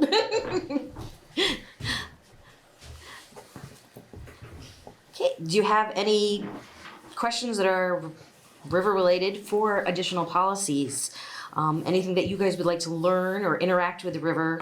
Is there overuse, misuse, or what are your biggest concerns about the river? Possibly not enough use. Okay, not enough. Okay, I like that one. Definitely increased recreational opportunities. I know the Northern Forest Canoe Trail uses the river, and that's a fabulous asset. But I'd like to see more promotion of opportunities. Okay. What kind of usage were you thinking? Because I know the state has fishing access sites. Where is it just more where people can access to put in boats? I know a lot of people borrow we have kayaks and paddle boards at the recreation department, but a lot of people would like maybe guided tour of the river itself, or a better understanding of what that is. So interactive education. Okay. And must I say, I'm extremely proud because I've been doing these town visits up and down the Missisquoi, and most of the time I get stared blankly like I have 2 heads and no ideas come forth. So I am thrilled that my town is the one that is coming with ideas. This is very important to this community, I feel. Yes, it's the lifeblood. I mean, without the river. Yeah, you're supposed to say that. I'm supposed to say. The river is extremely important. I mean, historically speaking, where does everybody build their homes? By the river so they can have transportation. By the river is where we have the best soils for farming. And the river itself is the life. It's the energy. So, and that's why I've gone multiple years studying water quality protection. Just one suggestion, this may be real explosive, but I'd love to see us clean up that river so you can navigate it. So river cleanups is actually something that we do. Right from the mouth all the way up to the dam. Perfect. Because we lose a lot of opportunity of folks coming up that river that may spend a little time in the village or whatever. And over the years, in fact, your dad tried to do it years ago, get it dredged. And I thought they were gonna shoot us, but. Yeah, that dredging is definitely something contentious, but however, river cleanups where we could have volunteer groups go in, because we do that in certain sections of the Missisquoi. And we have just groups of volunteers come in and we just loads and loads of garbage, tires, sometimes it's old vehicles that are in there. And that's a good thing, but we still need some improvement so you can come from the lake to the dam. Okay. And already I can sense that dredging is a mortal sin. Sometimes there's redemption out there. Yeah, if it falls under navigable waters, then there is processes. You have, of course, have to get permits from the state, but everything needs permits from the state. I mean, I'd love to see it to a point where we've got some kind of a little makeshift marina up here. Oh. Or a natural swimming pool. Were you guys aware of Project Swans that we submitted a grant for? Okay, we'll get you that. I will share with Yeah, we were everybody. chosen, but Oh, we wow. had recused. How much do you communicate with the local tribes? We are just starting to work with them more closely, specifically with their Circle of Courage. We are going to be doing some more meetings with them, and they're actually on our docket this year for us to sit down and talk with, like we're talking with you guys. So, I mean, we want to very much grow our relationship with them, and we do help with like their war canoe. We have gone out and helped with that. We've actually been the ones teaching how to canoe in it. I was the one who got that for them like years ago. Nice. Yeah. So no, it's hugely important to this area. So. Have you guys had any successes with river-related policies or failures that you would like to tell us about? Dam's still there. Yes, the dam's still there. Now, would that be something that you would still target in the future for removal? No, we never targeted it. Okay, so you want to keep it? Okay, Let's leave it alone. Yeah, leave the dam alone. Okay. didn't seem to be very popular. Yeah. Yeah, dam removal is another touchy subject, depending on if it's going to be a deadbeat dam, then definitely remove it. But if it's something that's important for the community, has recreational value, historical value, and Flood control. flood control, big one back there, yep, then it is something that is necessary. No, I believe the town has always viewed the river as an asset. Probably didn't utilize it that way. You know, even though we realize its importance. I believe what Cody, you know, talking about our Native American people here in Swanton, that was a big thing for them, it still is. You know, It's just like the Flint River. unless they're included, I don't think we'd be successful. Exactly, Okay. yep. No, and we are happily working more and more with them. Okay, are there any specific areas of concern along the river that you feel should be addressed, such as ones that need a tree plantings, tree buffers? Good portion of that river, at least the way I travel it, is in the Missisquoi Valley Refuge. Up the farther end, I know that South River Street, or, yeah, South River Street, right? The one that heads toward Davy Road? Yeah. That's something that we've had some issues with, Okay. as far as the bank itself. So stream bank erosion, okay, Yeah, that there was something that really we should, you know, if somebody was gonna take a look at something. Okay. That would be the area that would be the biggest concern. yeah, Brian, could you send me the like GPS location for Yeah. that, so I can target that and get on site and see if there's something that we can do? Because we also will write grants to the state to do the 30%, 100% design and then project implementation of projects. Yeah, and I don't know, I know Brian, Kevin has done work over there the last few years, and I don't think there's been any structural issues, but if you drive down there, you're gonna see what I mean. It's right there. Yeah. If something gives away, the roads, you know, there's no room for air. Yeah, yeah. Something else that we just enlisted a couple of months ago, I think it was from FEMA. So if folks wanted to sell their houses, FEMA or someone was gonna buy them, and then land was gonna be vacant. That might be a great spot to look at for some tree plantings and whatever else. I think we've got 2 coming up, right? Two on North River. Yeah. And then one on Foundry Street. It's a FEMA program. FEMA would always historically pay 75% fair market value, but the state is kicking in the other 25%. Okay, So where it stands right now, and only 3 people took advantage of this offer, but the state has approved all 3 of those applications, and now they've sent it to FEMA.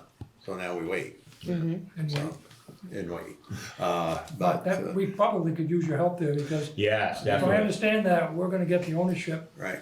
and the less maintenance we have to take care of, the better. So So maybe some trees and some other nice. Yes, and Can certainly the help us. plus side, we just received our final okay to actually have a nursery to grow our own trees. Oh. So yes, we're pretty excited about Now, that. there may be, since not many people took advantage of this, there may be another offering of this at another future time. Okay. Foreseeable future, so if there is, I hope the state listens to us. Locally, we had suggested a public meeting and bring rather than just mailing it to them. Okay. So. And we are also working under the Streamwise program, where if somebody has an already buffered area, exemplary property along the river, they can have us come out and do an assessment, and then they can get an award, and that gets posted up on the Streamwise program, which is both through New York, Quebec, and over here in Vermont. So that's through a Lake Champlain Basin program funding. So that's something to help incentivize people making sure that their properties Do are. you do any work with the Friends of Northern Lake Champlain? Of course we do. Okay. Of course we do. No, we all partner together in multiple meetings. In fact, Bridget and I, their new executive director, are going to be going to St. Albans Selectboard. So, let's see. If there's anything else, is there anything that you guys can think of otherwise that you for project bases that are water related for the river that you would want to partner with? Yeah, a river walk. A river walk. Okay. I like that idea. Is the Walk Farm Road in Swanton or Highgate or kind of split? Part of it's in Swan, part of it's in Highgate, or we don't go way down to the farm, do we? No, that's Highgate. Yeah. Okay, that's, Most of it's Swanton. But most of it is. There's a Until little you get to the access end. area there, I think that's but still the low end along the river, that's Highgate? Yeah. Oh, there's that Way little, there's a little like canoe Well, access yeah, there's a halfway canoe. down there, that's still Swanton. Yeah. That's this one. I believe. Very nice, very nice. Okay, well, I have lots of ideas The other side of the and road, Swanton. On the other side of the river. Yeah, that's over on the end of the Donaldson. very good. Okay, and thank you so much for having me. If anybody thinks of anything else, Brian has my email. Oh yeah, I'll grab it. Yeah, I'll grab it. Definitely, and I'm sure I'll have other ideas since I did tell Brian that I also just formed a not-for-profit based around both exotic and native reptile and amphibian species that we're looking to set down our home either in St. Albans or Swanton. And our first event we just had in St. Albans at the museum, we had over 500 people attend. Our second one we just did at the Swanton Library, we had over 90 people attend. So there's an interest in it, in teaching proper animal husbandry and then how to protect our native species. So that is something that I would be presenting on later. Now that we're finally getting our federal 501c3, not just our state nonprofit status, but it's been quick and fun.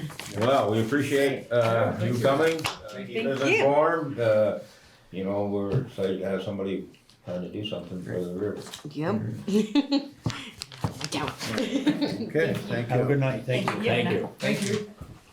Okay, now we can move on to discussion with the trustees of the Swanton Public Library on various issues, but most of, yeah, surrounding issues. Okay, I got those here. Yeah.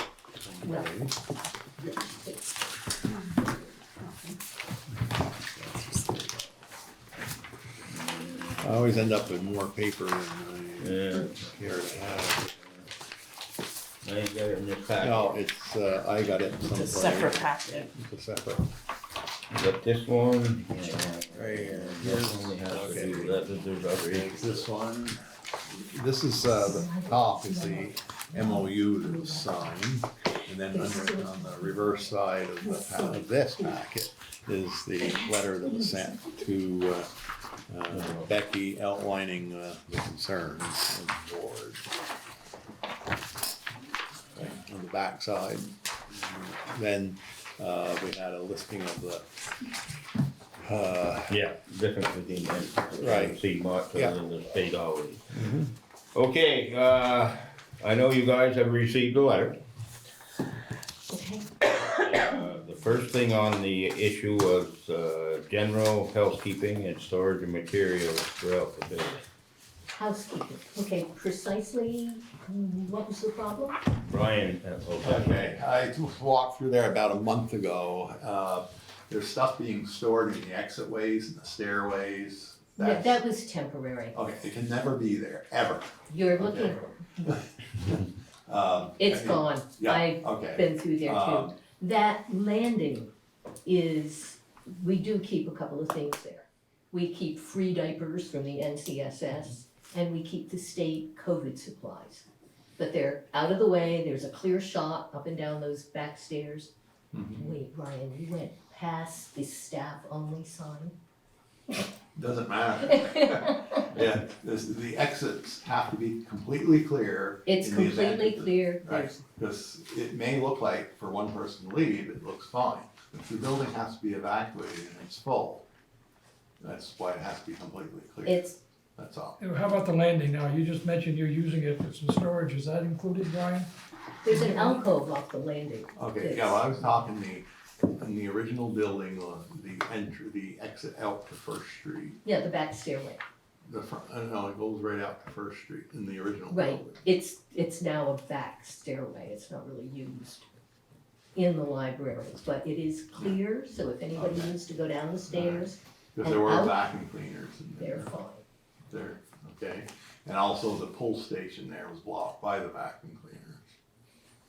So things of that nature need to be constantly monitored. Okay, well, I'll tell I you. don't, I guess, let me just interject here for a second. I'm wondering if you have copies or you have knowledge of what's required by the state in public facilities, as far as these entrance, exits, and these codes that they have, that could be in violation. I think that's what Brian's biggest concern is. So, do you have that information? What's I don't required? know. Do you know? I don't know offhand. No. I'll find out. Okay, and if you don't, then we should be getting them the information. Right. So they know what could happen if some inspector or whatever came in there and said, okay, you're in violation, then they go, Yeah. And we're trying to avoid that situation, and also public safety is a critical issue when you're running a public facility. Right. Yeah, I think the only problem along those lines is that particular back stairway landing. And, everything else is a clear shot in the But in the library. mechanical room in the basement off from, because that's gonna have to get moved anyhow because of the work that's gonna be done in the basement. In the King's Daughter, or in the Historical Society area, in that mechanical room. there's Which one? The one that's off the The one on the Historical First Street Society or side. the one that's before? The Historical Society. Okay. Okay, there's some items in there that probably should be discarded. Such as barbecue charcoal. That should go, and anything of that nature. Also back upstairs in the kitchen, and I'd be happy to meet with you and Abby someday, and we can go right through. There was, in the kitchen, on the upstairs kitchen, there was paper products stored right next to the stove. That's been moved. It has been moved, Yeah. okay, but, so that, again, But if you have issues with this, you can easily just drop us an email. I mean, we don't have to take up the select board to hear about where we put our well, that paper is plates. that sort of thing, I Right. was given, we Yeah. can get into specifics, when we go over. Well, we should make them aware of what is required under the Absolutely. codes. That you need to be aware of. We need safe. Okay, can I just ask a question? Yes. Are you guys trustees of the library? Becky Good, and I, sir. Pardon me? Becky and I are, yes. Okay, all right. What's your name, sir? Rich, Rich? Rich Kelly. Rich Okay, I thought maybe you had another name at the end of that. Yeah. All right, so we agree that all these things have to be done, not because we're requiring them, but just because there's codes out there to deal with public buildings. So we're gonna get them, we're gonna get that information, and then when Brian goes and meets with you and the librarian, then Yeah, that would be great. he'll have that sheet right there, and this is, you guys know what you gotta do. That makes perfect sense. We saw housekeeping and thought, you know, the library is looking spectacular. So if you guys haven't been over to visit it, it's beautiful. We've got our new partition up. It's been repainted. It looks super. We've had some great input from the community. Alright, now we're gonna move on to the other issue, concern, and that is the, memorandum of understanding that was signed. It was supposed to be, personnel policy. Now, as of now, we had until Friday or Thursday, you sent a policy. We hadn't seen that policy before. No, we had dropped the ball on that. We started drafting it. Yeah, it was written, we just never got around to the final approval. We never finalized it, so I think that would be finalized. It is now. it is It is now. now, that's what. Yeah, we did our last meeting, we just, Okay, so the one that we got, is that the final, That's it. been adopted by your board? Yep. And will be reviewed on that? Yep. So how about the conflict of interest policy, is that included in the? Yes, that is included in that policy that they sent. Okay. It should be, we've got a form that we use that I think we just picked out of the town of Swanton. yeah, it's probably the same. Yeah, I read it, but, thank you. Thanks. If it isn't in the paper that I sent It on probably you, was, I it just read should it be. 3 hours ago, or 4 hours ago. Alright. The policy itself, the select board has no say over. Okay, so, and it looks like most of it is very similar to what we use for a It policy. was largely taken from the Swans. It was. There is some verbiage in your leading letter that I'd like to get some clarification on. And it says, this includes, but is not limited to, such issues as time for the participation in library classes or workshops, attendance at professional meetings, and staff, children in the workplace. Now, what do you mean by staff, children? Do they just come to get a book, or are they gonna spend the day with their parent? Both. Okay. There's the, I guess we might as well, as long as we're on that, we're gonna go right into the next one. And that one there is, whoops, that's the holiday standard schedule. We can get that done real quick. The only one that I see that we don't have is paid snow days. But that's their decision to make, cause it's part of their policy. If they don't use them, if we don't use the paid snow days, the question I had, is that part of the reimbursement? I think you can go up to 40 hours a year you can capture, or something like that. Usually we, the agreement that we made is that whatever part-time person ordinarily would have been working on the snow day gets paid for that day. But And that's- if you budgeted for snow days and you haven't used them, does that get extinguished, or does Well, that? they're not budgeted for, the salaries are budgeted throughout the year. We'll budget for that in our budget. Yeah, but they're So already, basically, if it's not used, then it's not used. It's not accumulative and they can't carry over to next year. oh, but Here yeah, or the We library? just have to budget for, and as part of their payroll, we'll just have to budget extra money to cover snow days. if No. there's- Oh, no. 'cause it's no, not no, you don't, because if it don't snow, they're working. Right, yeah, it's not extra, Right. it's just, So we're already gonna pay them, no matter what the weather is, if that's their day to work. Not true. So that's already been Yeah, there's figured. nothing Yeah. extra. It's not a new, it wouldn't be new, it's just that they would have the off. But they don't come in, But they don't. Library's and we pay them. But that's only if they were scheduled to work that day. If they weren't scheduled to work and there's a snow day, they don't get paid either. Nope. Alright, we're gonna go on to the homeschooling, and that's part of where we started, left off a minute ago, and that had to do with your policy, which, Do you wanna get back to the holiday schedule or? well, go ahead, but that's just the paid snow days. Was the only one that's different than ours, I guess.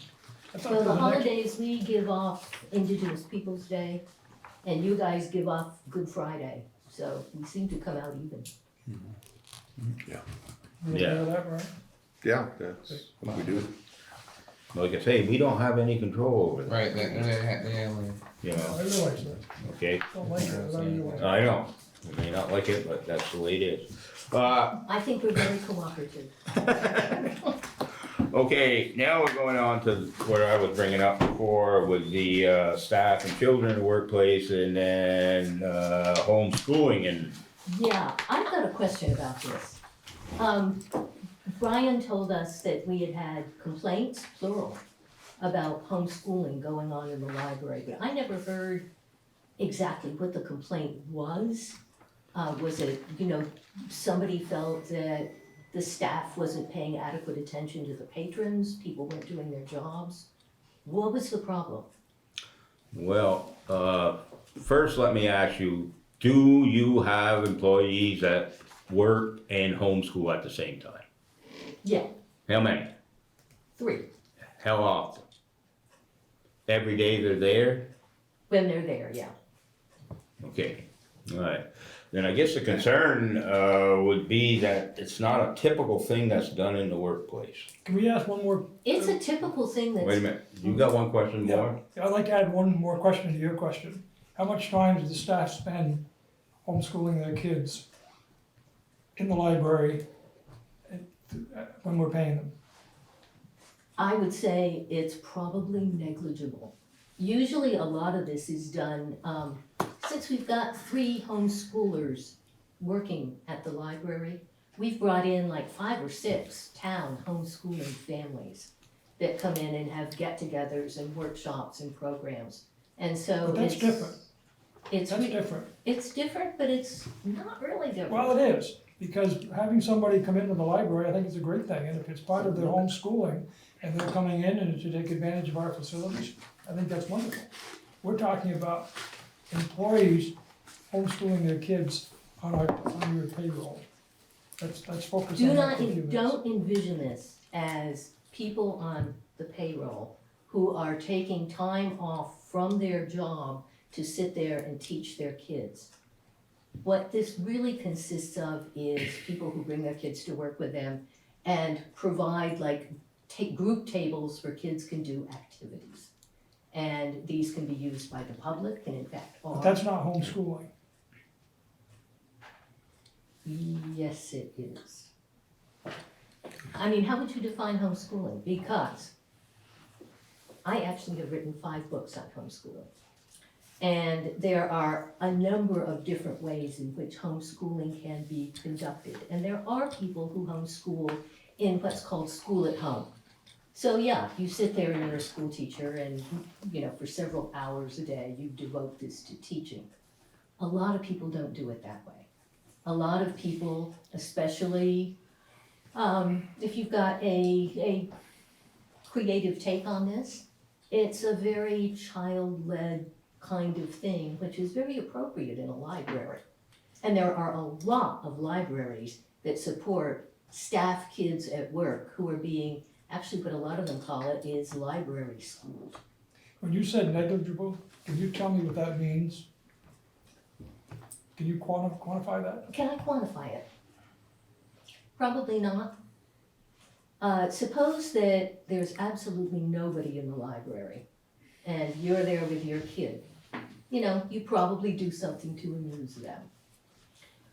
If you're homeschooling them, If you're homeschooling them, or if, there's anybody's kid there, you would do the same as a librarian. I mean, is it the problem here that you feel that people are exploiting town money to do something of their own when they should be working for the library? Because it's kind of a gamish, especially when it comes to children. Well, go ahead. Well, I got the insurance issue. Oh, don't worry, before we even get to that, I understand what you're saying, Becky, but we can't do anything about it anyways. You could have them homeschool 20 kids there, I know. okay? We can't we can't tell you you can do it or you can't do it, okay? What we're telling you is, you know, maybe a lot of, you're telling us the best things that can happen in this situation. And that maybe there's other people that child is with other kids that home, you know, cohort, as you call it, cohort is doing it, fine, not a problem. But I think what you need to really be concerned about is what the public perception is gonna be. And how that's gonna affect how the community feels about the library. Doesn't make any difference what we feel, because, you know, we have no control over it. We thought about that in terms of optics, but we've had such a positive response from the local homeschool community that indicated that this was a positive thing. How did you measure that response? By the number of people who didn't used to come to the library, who have now come to the library, gotten library cards, are bringing their kids to programs in the children's room, have started a homeschool get-together group, are starting a homeschool foreign language group. I mean, this all is new. But these are folks that are bringing their kids in from their own home. Right. We're not paying them.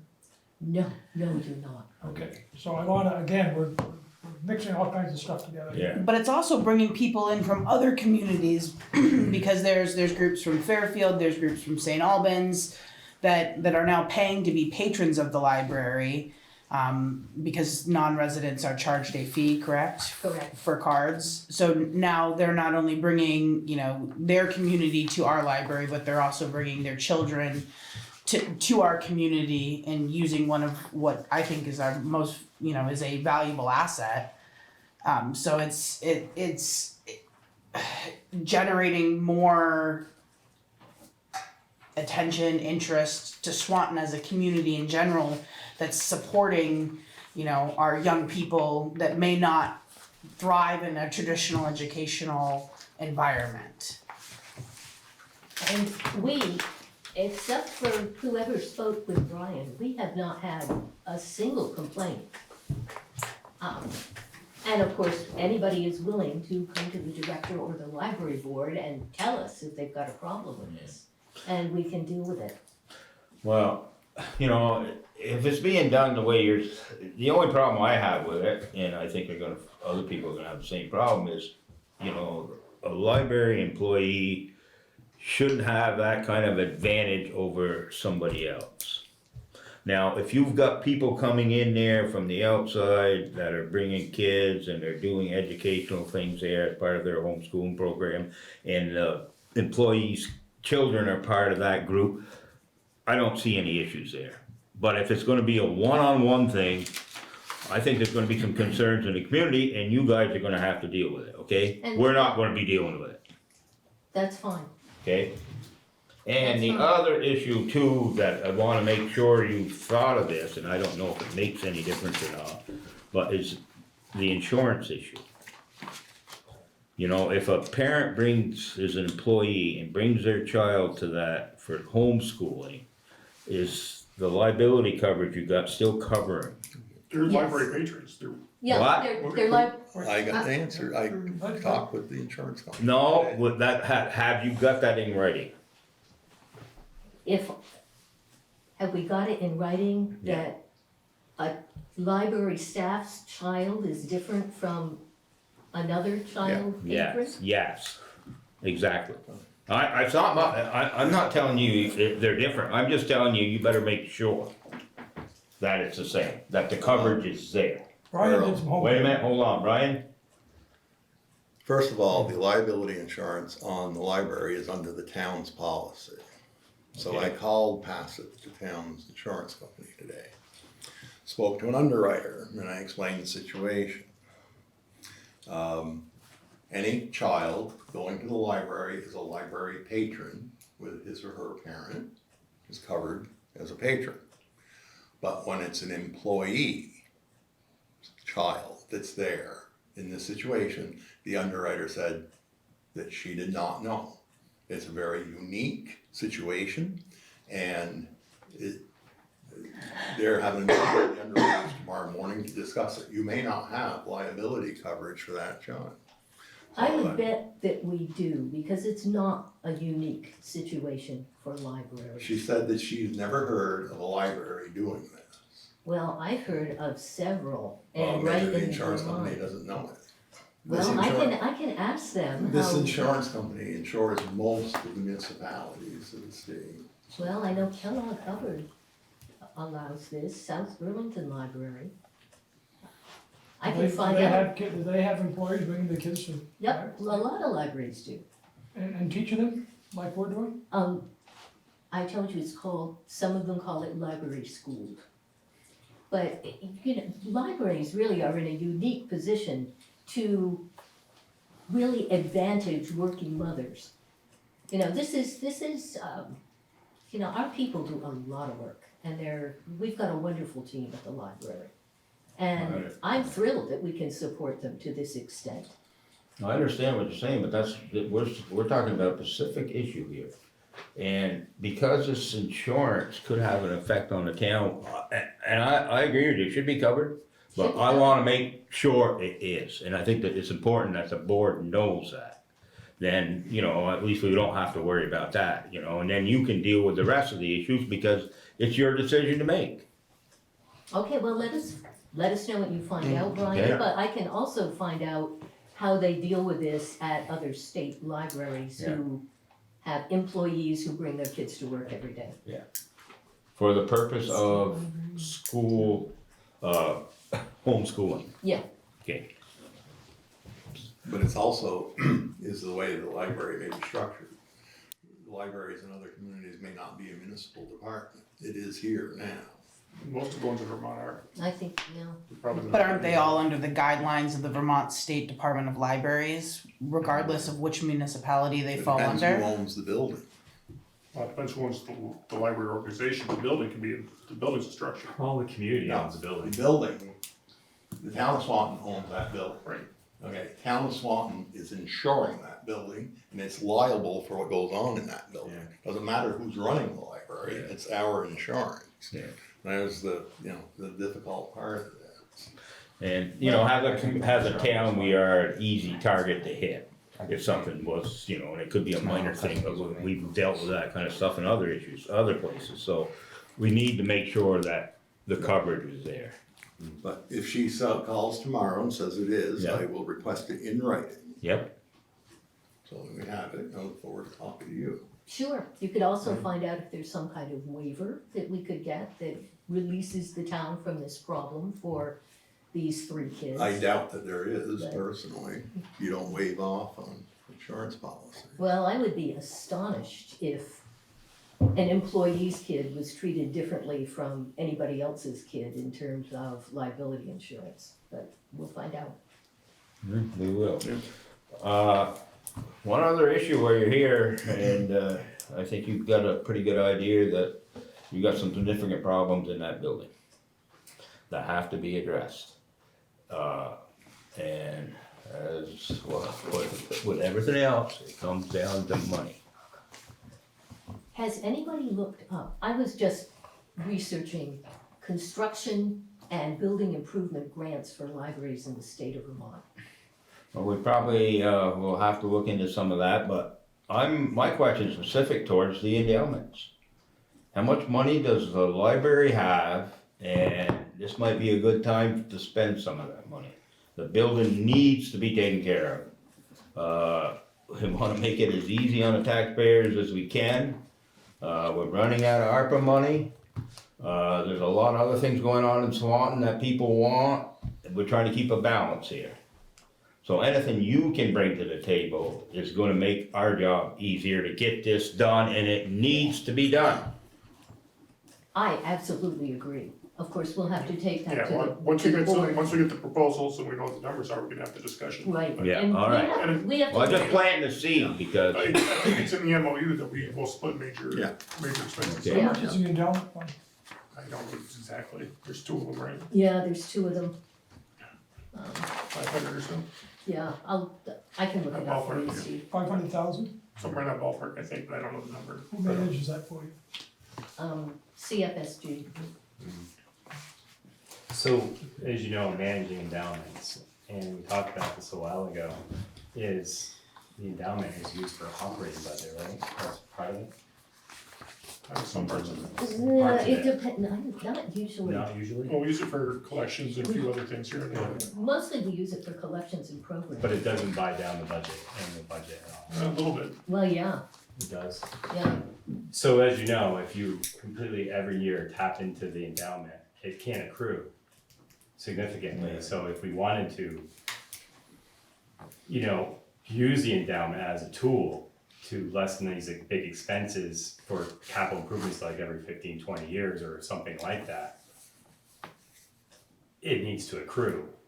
And that way we don't see this come back and the battle back and forth type of thing. But if you're constantly using the endowment for operating budget to offset taxpayers every year, it can't do that. Well, that's yeah, why. well, actually, we made a big point of that some years ago, Yeah, that we couldn't just strip that to pay for the library's operating For the most budget. part, we're not using the principal.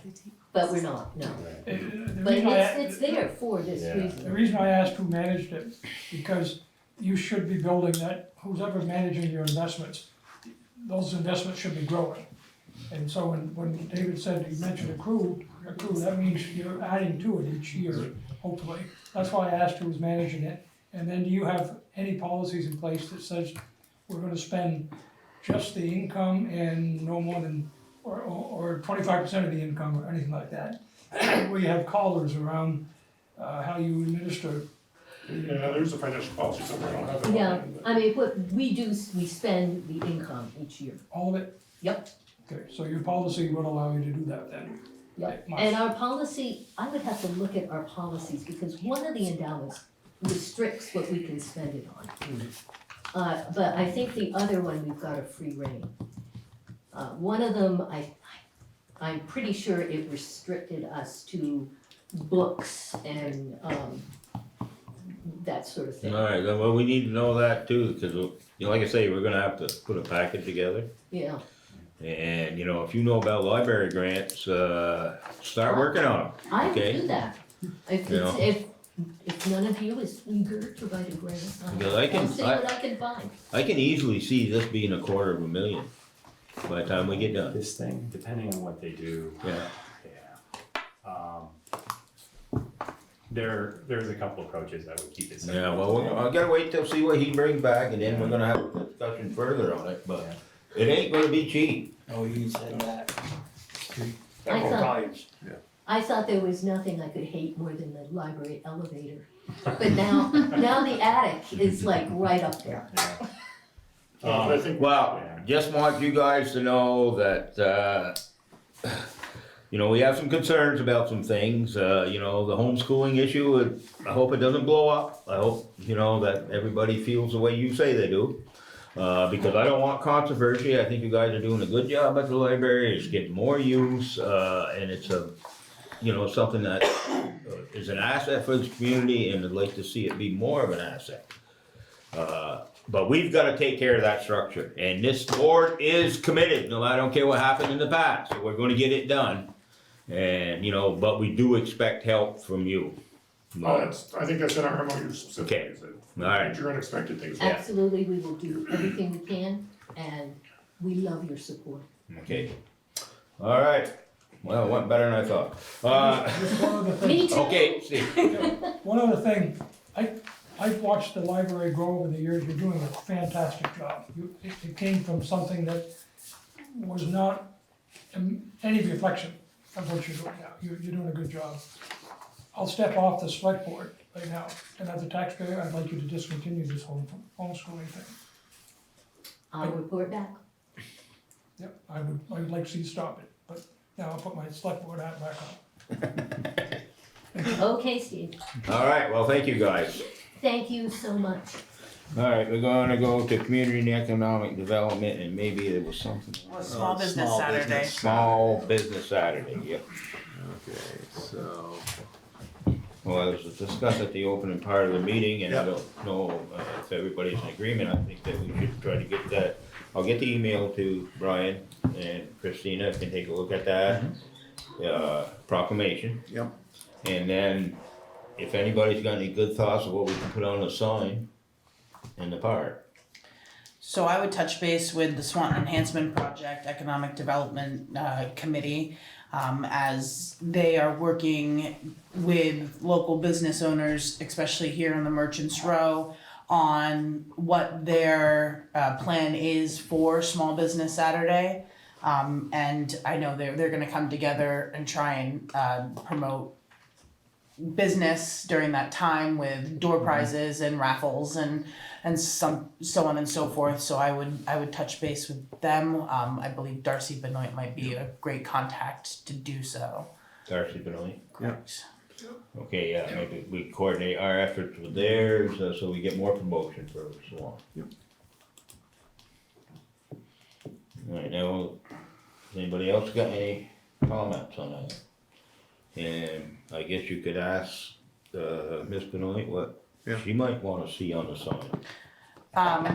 So in regards to just a conversation with SEP, and I know this was brought up to the trustees, having some sort of dedicated listing of businesses in the town. Many members have inquired what kind of support they can see on the website.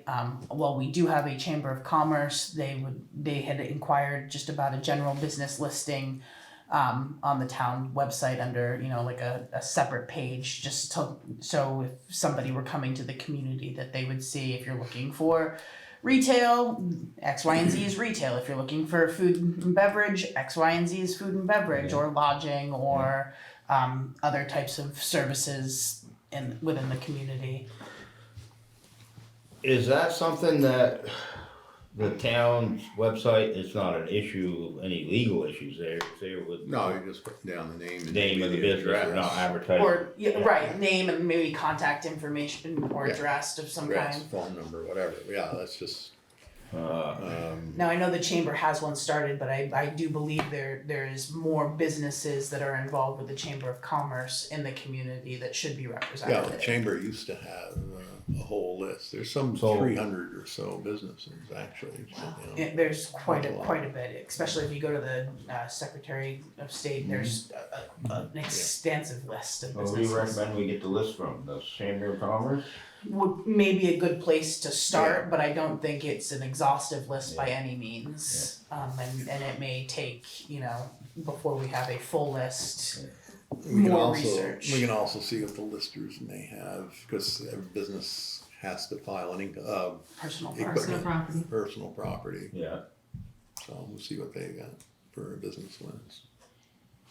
On that note too, with personal property, I've had a lot of business owners inquire about more education about what that actually is, and how much revenue we generate for the town with that particular tax. It's pretty regressive. Yeah, the village. Where would you like to see that under community?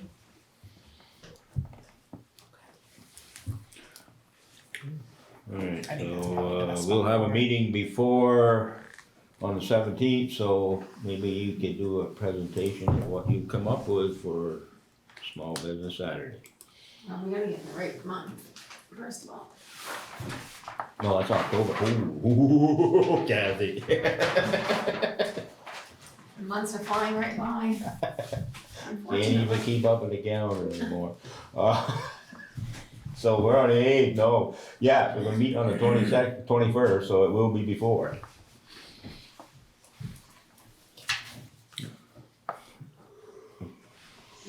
So You I all set with everything, Brian? Okay. Highway Department, building that page. Okay. Brooklyn Street. Brooklyn Street. The village had received word that their grant and aid, that the grant and aid for the Brooklyn Street culvert project does not qualify. I am contacting D-Trans because it may not qualify for what the village needs to do, but I think it's gonna qualify for what we need to do, in my opinion. All right. Because that water's gonna go Yeah, someplace, right. and it's gonna head toward, and we wanna make sure, so. But in any case, that's just it, we'll find out if but it's still work that's gonna have to get done. Now, I guess because it has to be done next year, Yeah, are you gonna know in time if this qualifies? Yeah. Before we have to complete the budget? yeah, should. Okay, cause if it has to be done and we can't get money, then we're gonna have to budget for it. Yeah. So I Trying just to wanted- follow the new policies. Yeah. So that's the only update that I had with that, so. Alright, any other necessary business? There was a talk of office reconfiguration. Hey, Yeah. good luck. Preliminary tabled, I didn't hear that. Okay, office reconfiguration. As you know, Christina's been sharing my office since she came on board, back in April. She is also has the feeling, and I know I have people come in that certainly come in and they get into their personal finances perhaps under, if they're talking economic development or business ideas. And even though I know that Christina would be very confidential, they're not sometimes comfortable talking about it in front of another. I get kicked out a lot. So, and You got feelings, right? there's other. No, I so, just like to get more done. She would be more because once she's away from her computer, she can't do work. And that's one thing in this office, if you don't have the computer, you don't work, even myself. So, so we'd like to move her desk out into the other room where Elizabeth was. We still have the dividers upstairs. And she'll have her own office out on the floor. The computer connections are there. We've talked with Peter. Now, the next thing is she has I call it the World War II surplus steel desk. Is not very big, and it's old, and so what I am looking at is to get myself a new desk. I was when I was hired 2 years ago, the board at that time said, "You'd like to order a desk?" I said, no, give me a couple of years. I don't recall that. No, I don't either. No, but I thought David purchased a new desk for Christina. No. So we Drawers are hard. so the plan would be to give Christina my present desk. Then I get what's called a U-shaped desk, and I've located one. The cost of $1,336 approximately, which is a savings of this is through a company called Office Chairs. It's online. It actually retails for close to $2,800, but through discounts and municipal discounts, they came down to $1,336. So that's the plan that we'd like to do to make everything a little bit more business friendly and try to update the furniture all the way around. Is she gonna be happy with the old desk? Yeah. Yeah. It's huge. It's more than big enough for what I need. And his side table will go over where the printer is and get rid of that 1960s table. And then It's one where the thing is cut out for you to sit. Yeah. That's old, like older than us. And then the Freshen up this office a little bit. behind my desk is a rat's nest of wires and cables and modems. I didn't realize the modem for the whole office is in my office. Can't really move it, but we can get a cabinet for it, and Kathy's gonna check out. Did he talk to you about that? Oh, Peter, Peter, yes. yeah, get a cabinet, and we'll put it still in my office, but it'll be in a cabinet. It's Yeah. gonna be a ventilated cabinet. Yeah. So it's just trying to get a little bit more professional atmosphere in there. Now there is money in the budget for this furniture, so Mrs. Fournier has informed me. What line item does that come under? Well, it's gonna come out of the town maintenance fund. And there's money left in there? About 11,000. Okay. Does the board need to approve that expenditure? Yeah. Yeah, we should, yeah. It's over 1,000. Yeah, it's over it now. Okay. Anybody got any more questions or? I'll make a motion to approve Brian to purchase, new office furniture. Second. Okay. Alright, now, okay, cause you're not retro, Christina's getting the old one. Alright, Hand-me-downs. Okay, it's better than what I have. Now, we may also have to get House if that makes Christina you feel any under $1,000. Christina needs a new chair, but that's, that'll be under, she wants to go try one out. So the only place around is Staples in Burlington. I said, well, go try it and then we'll order it online, but. I got like Jump 6 around, different sit- kinds at the rec department if you wanna come try some Sit in the out. lister's office, try theirs out, sit in I don't need times. a fancy chair. It's the, I'm sitting in that one of these right now. chair is not real, that chair was But very it looks expensive. worse It's than like this. $125 or something. But- Well, should we Try them amend all out. the motion to allow authorize Brian to spend up to say like $2,500 between the desk and the chair? Oh, that would be more than that. And the cabinet. Yeah, And the cabinet. And the cabinet, yeah. So Ms. Draper made a Well, you motion. think that'll be enough to cover it? Yeah. Then, do you wanna amend your motion? I will amend the motion to include up to $2,500. Should we be specific about Office where, supply. for office furniture and Office supplies? Yeah. Should we be specific about where the funds are coming from or? No, it's fine. Okay. Coming out of the town, yeah.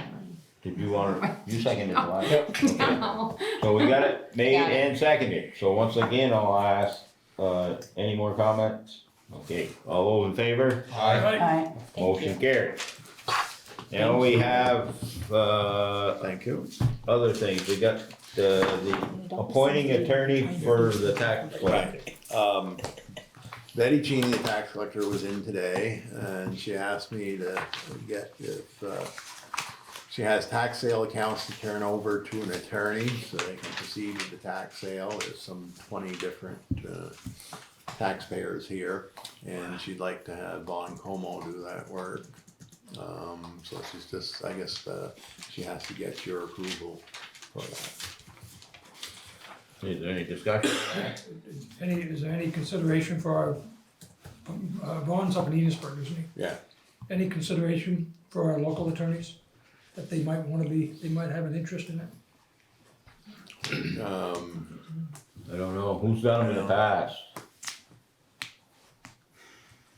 Wasn't Don Pelham doing them for a while?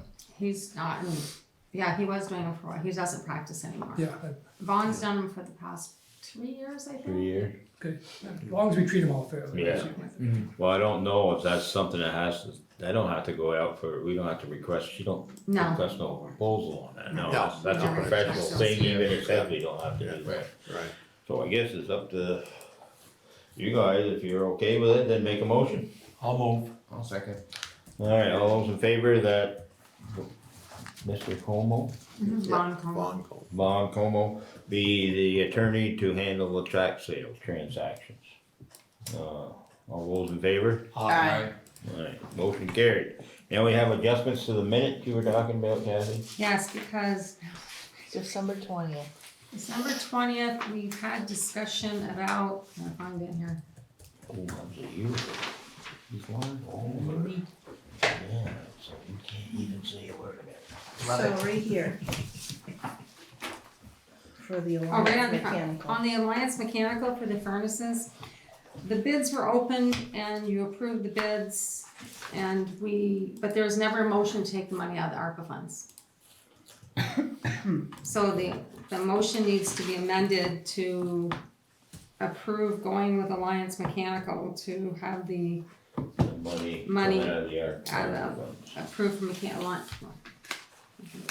Mr. Bourgeois made a motion to accept Just Alliance. Alliance Mechanical's bid, seconded by Mr. White, motion carried, but it needs to say that From the ARPA. From the they ARPA. made a motion to accept Alliance Mechanical and to use the ARPA funds to pay So, for Mr. White would have to amend his motion. Mr. No. Bourgeois. Mr. Bourgeois, I seconded it. So, I move to amend the motion. To include the language that the funding for that will come out of the ARPA funds. Exactly. How we found that was I went back through all of the minutes since the ARPA funds to make sure that it was worded that way, and that was the only one that we found that wasn't. Good job, Christie. I do a lot of weird things. Yep. Alright, so the motion, has been made and seconded, all those in favor? Aye. Motion carried. Any more minute issues? No minute issues. Not yet. No, but I will add for the members, as far as I know, Tanya and Kathy will go through all of the expenditures she did last year anyways, to make sure that there was a motion for. Yeah, I've done, this is one we were missing. I have all you copy, done- I you have were all doing that copy, because in the ARPA file, I have each expenditure we have. And in there, we have the motion to take it, and where I was going through it, and I said, well, I have a motion for this one. Yeah, so they So get. it was discussed and Yeah. approved, but it wasn't Yeah. a motion to use the ARPA funds. Alright, now I had written down money here for some reason. Yeah, because- we received some money. So that's we, right. we received $1,000 from the state of Vermont for the easements for the right of ways to the Route 78. Route 78 Yeah. improvements. So $1,000 is related to roads, so my question is, it will be a revenue for the highway department. And my question is do you want to make a motion to, because it's money we didn't anticipate, to take that revenue and put it into our contingency fund? It would be the smart thing to do if everybody agrees, so somebody will have to make a motion to do that. Yeah, This is just for the the $1,000. 1,000, yeah, exactly. So who wants to make? I'll move. Alright, I'll second. Ed has moved, and Cody has seconded. Alright, so the motion been made and seconded, all those in favor? Aye. Alright, And then I have another one. yes, I know, you had two different Yeah. sources of money. Okay, so the second one is we received the rebate from the Vermont Gas for $3,500. And my question is, once again, it's a revenue that we didn't anticipate, but do you want to start a fund for maintenance with that money? For maintenance of what? For like the building maintenances A rebate, and what was the rebate for? from the furnaces, From the furnaces. Vermont Gas. We're gonna need that money to fix that library. I mean, that ain't even gonna make a dent. You're right, so we'll put that money into, well, it'd be the reserve for building maintenances, any buildings we So have, right? we don't have a building maintenance fund right now. Well, that's We what don't I'm have, saying. that would be part of the capital budget, wouldn't it? Not necessarily, it could be a reserve account. We have reserve accounts specific for that No, purpose, no. no. But a capital reserve account would be, and we put a new roof on last year, so in 20 years from now, you're gonna have a new roof, so. So you start putting away a little Putting bit away, every- That's, Right. this is just repairs. Right. Like, so. Well, where could you put it right now without starting a new fund? Where it wouldn't get spent. In general fund.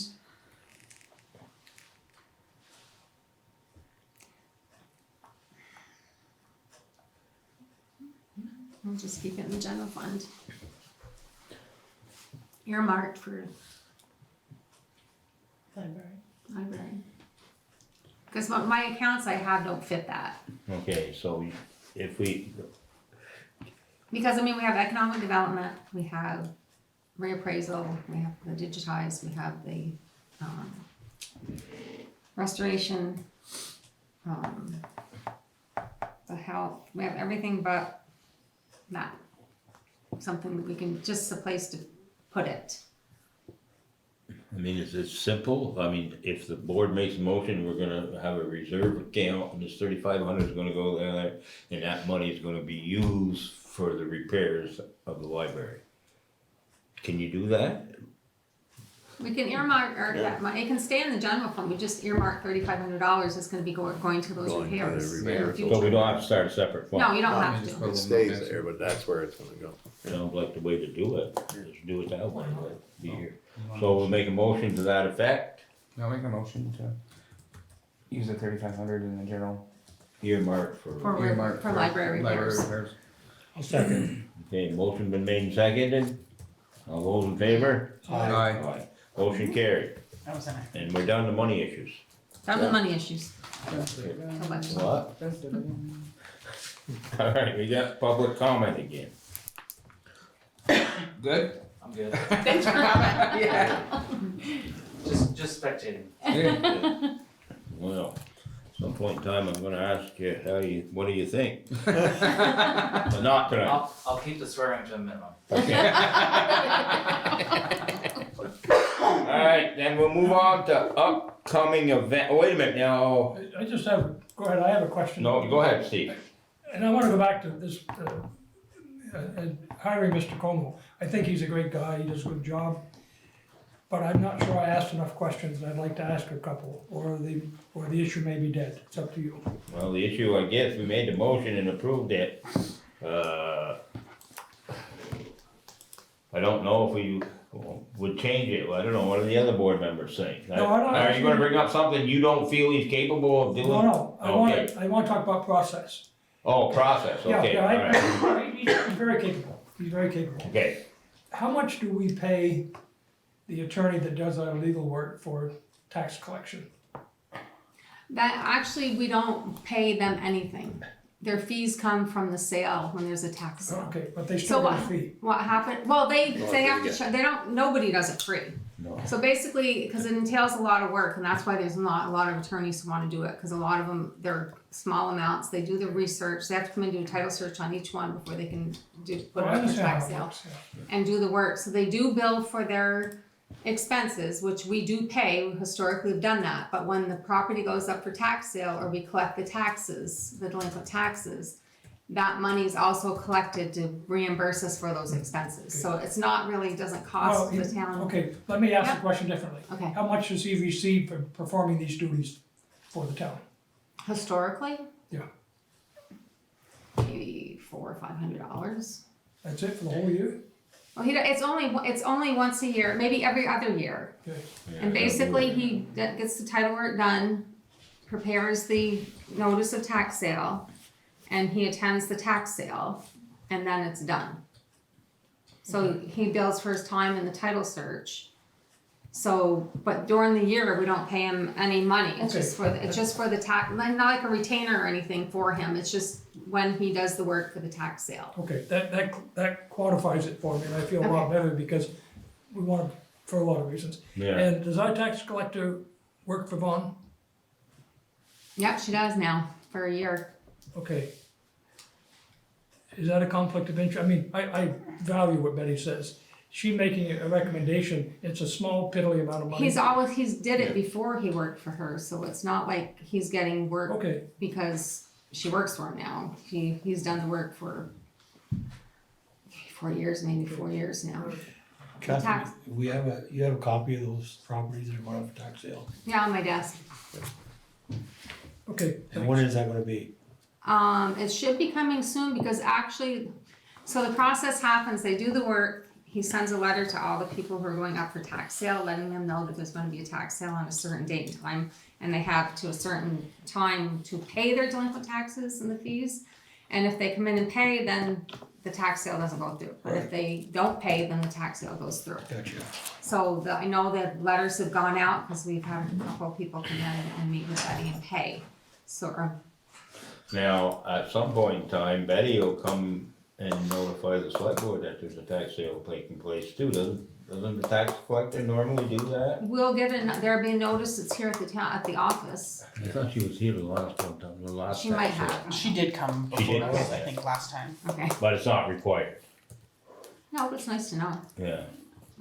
I mean, she's given us we get a list here anyways because we post it because, sometimes people will try to come in and make payments and in the process of tax sale, you can't make the payment. Yeah. Your time is up. Yeah. It's time to pay all or All of it. nothing. Yeah.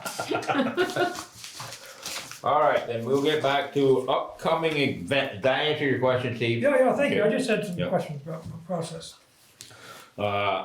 Upcoming events, oh, wait a minute, before we go on to that. The veteran flags are coming down on Sunday. Sunday, November Oh, 12th. it's already on there, okay. Well, I just wanna make sure because, we need volunteers. Yeah. The coming down goes up, it comes down a lot quicker than they go up.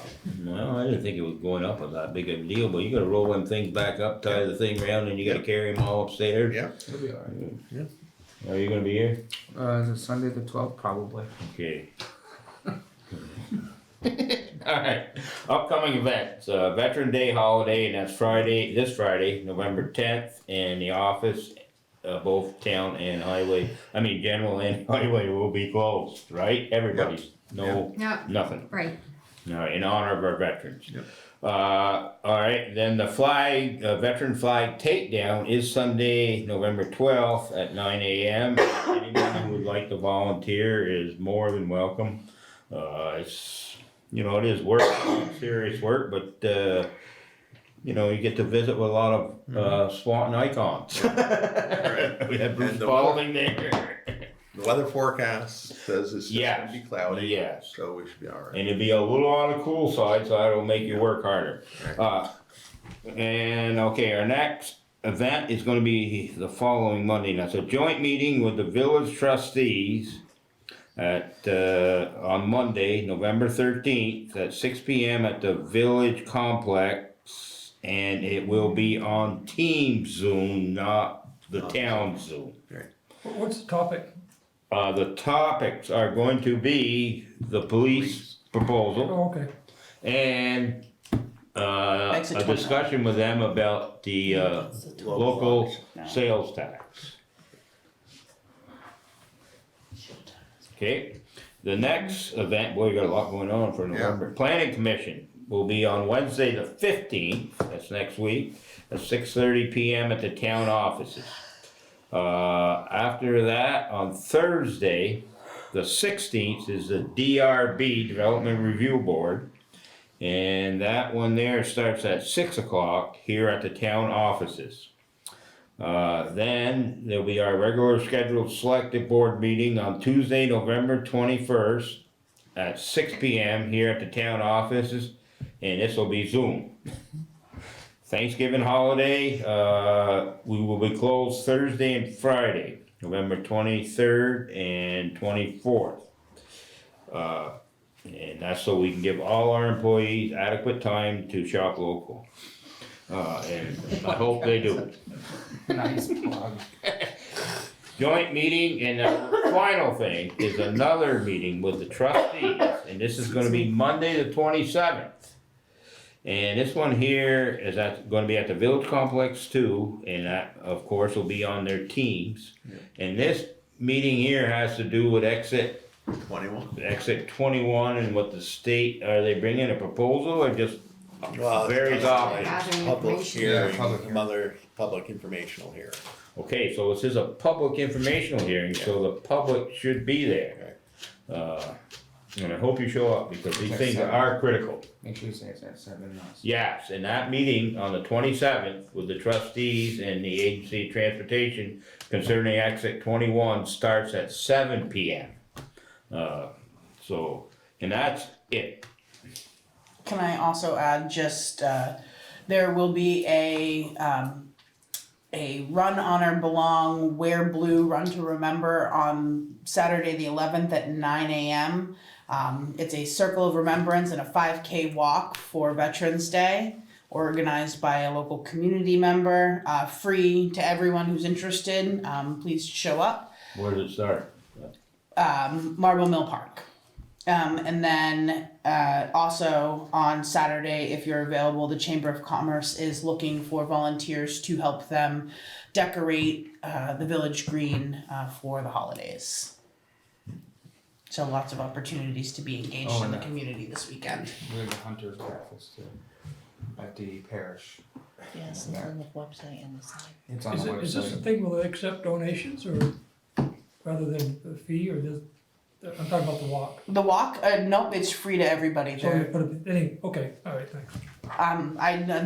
They haven't mentioned anything about accepting donations. Okay. I have one thing. Are you all okay with Diane doing the minutes for the 13th?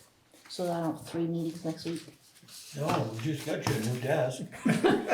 Oh, hand me down. Well, it's a hand-me-down actually, Hand-me-down. so I can't. Since it is their meeting, I'm are you okay with that? I guess we could, I mean, you're gonna have 2 sets of minutes that are gonna be totally different, cause I type way more. Too much I don't think so. detail. Is that okay? I'm okay with it. Yeah, we're okay, Yeah. we're okay with it. 3's a lot. As long as you say You know, please and then. yeah, like- Yeah. Do you have something for executive? No, Okay, I was just gonna mention, on the 13th, I won't be here during the day, I will be at that. meeting. Okay, good. I'm going now She for said she was fine with 6-month thing to follow up on my surgery. okay, alright, yep. Alright, so everybody knows their schedules, keep track of it, there's a lot of things going on in There certainly November. is a lot of things going on. And we're gonna have to get right hot and heavy into the budget, and that's gonna be starting next meeting. Yeah, with the library. With the library again, and, you know, any thoughts you guys have on that, and I think the other thing that you now need to start thinking about a little bit is maybe ways that we can get more people to show up and vote. Or even show up and be part of the conversation. Well, let's think about it, we're not gonna discuss it right now, but bring some thoughts of different things that hasn't been tried. I think I believe we have a responsibility to do everything we can. Not just take the attitude, well, it doesn't make any difference, we're not gonna show up anyway. You can? I did last year. Yeah, and we On can the share that budget all thing over. that you're talking about, have we ever given some suggestions to the folks that prepare the budgets that we'd like them to stay within 3 to 5% of the previous year or anything like that? Just kind of some guidance? I haven't done it since I've come back on the board the second time, but the first time we did do it a couple times, yeah. So would it be worthwhile for us maybe as a group to say, based on what's going on in the economy and everybody's expenses are going up and up and up and up, should we consider saying we'd like you to stay within 3.5% over last year, pulling out the extraordinary items that might apply, just so they'd have some guidance. Everything's gone up so much. Oh, it's terrible, It's really. absolutely terrible. It's- What? I mean, the cost of everything's gone up so much. I mean, Yeah. we see it with just the highway with gas, parts, anything, it's skyrocketed. Some of So them used to be will like those $30 budgets is So now would $90. would 3% be enough though, Oh, with I the don't costs? know, I don't know, I The just, but I think we ought to have, Really I bad. think we Okay, ought one to at have a a time, discussion. one at a time.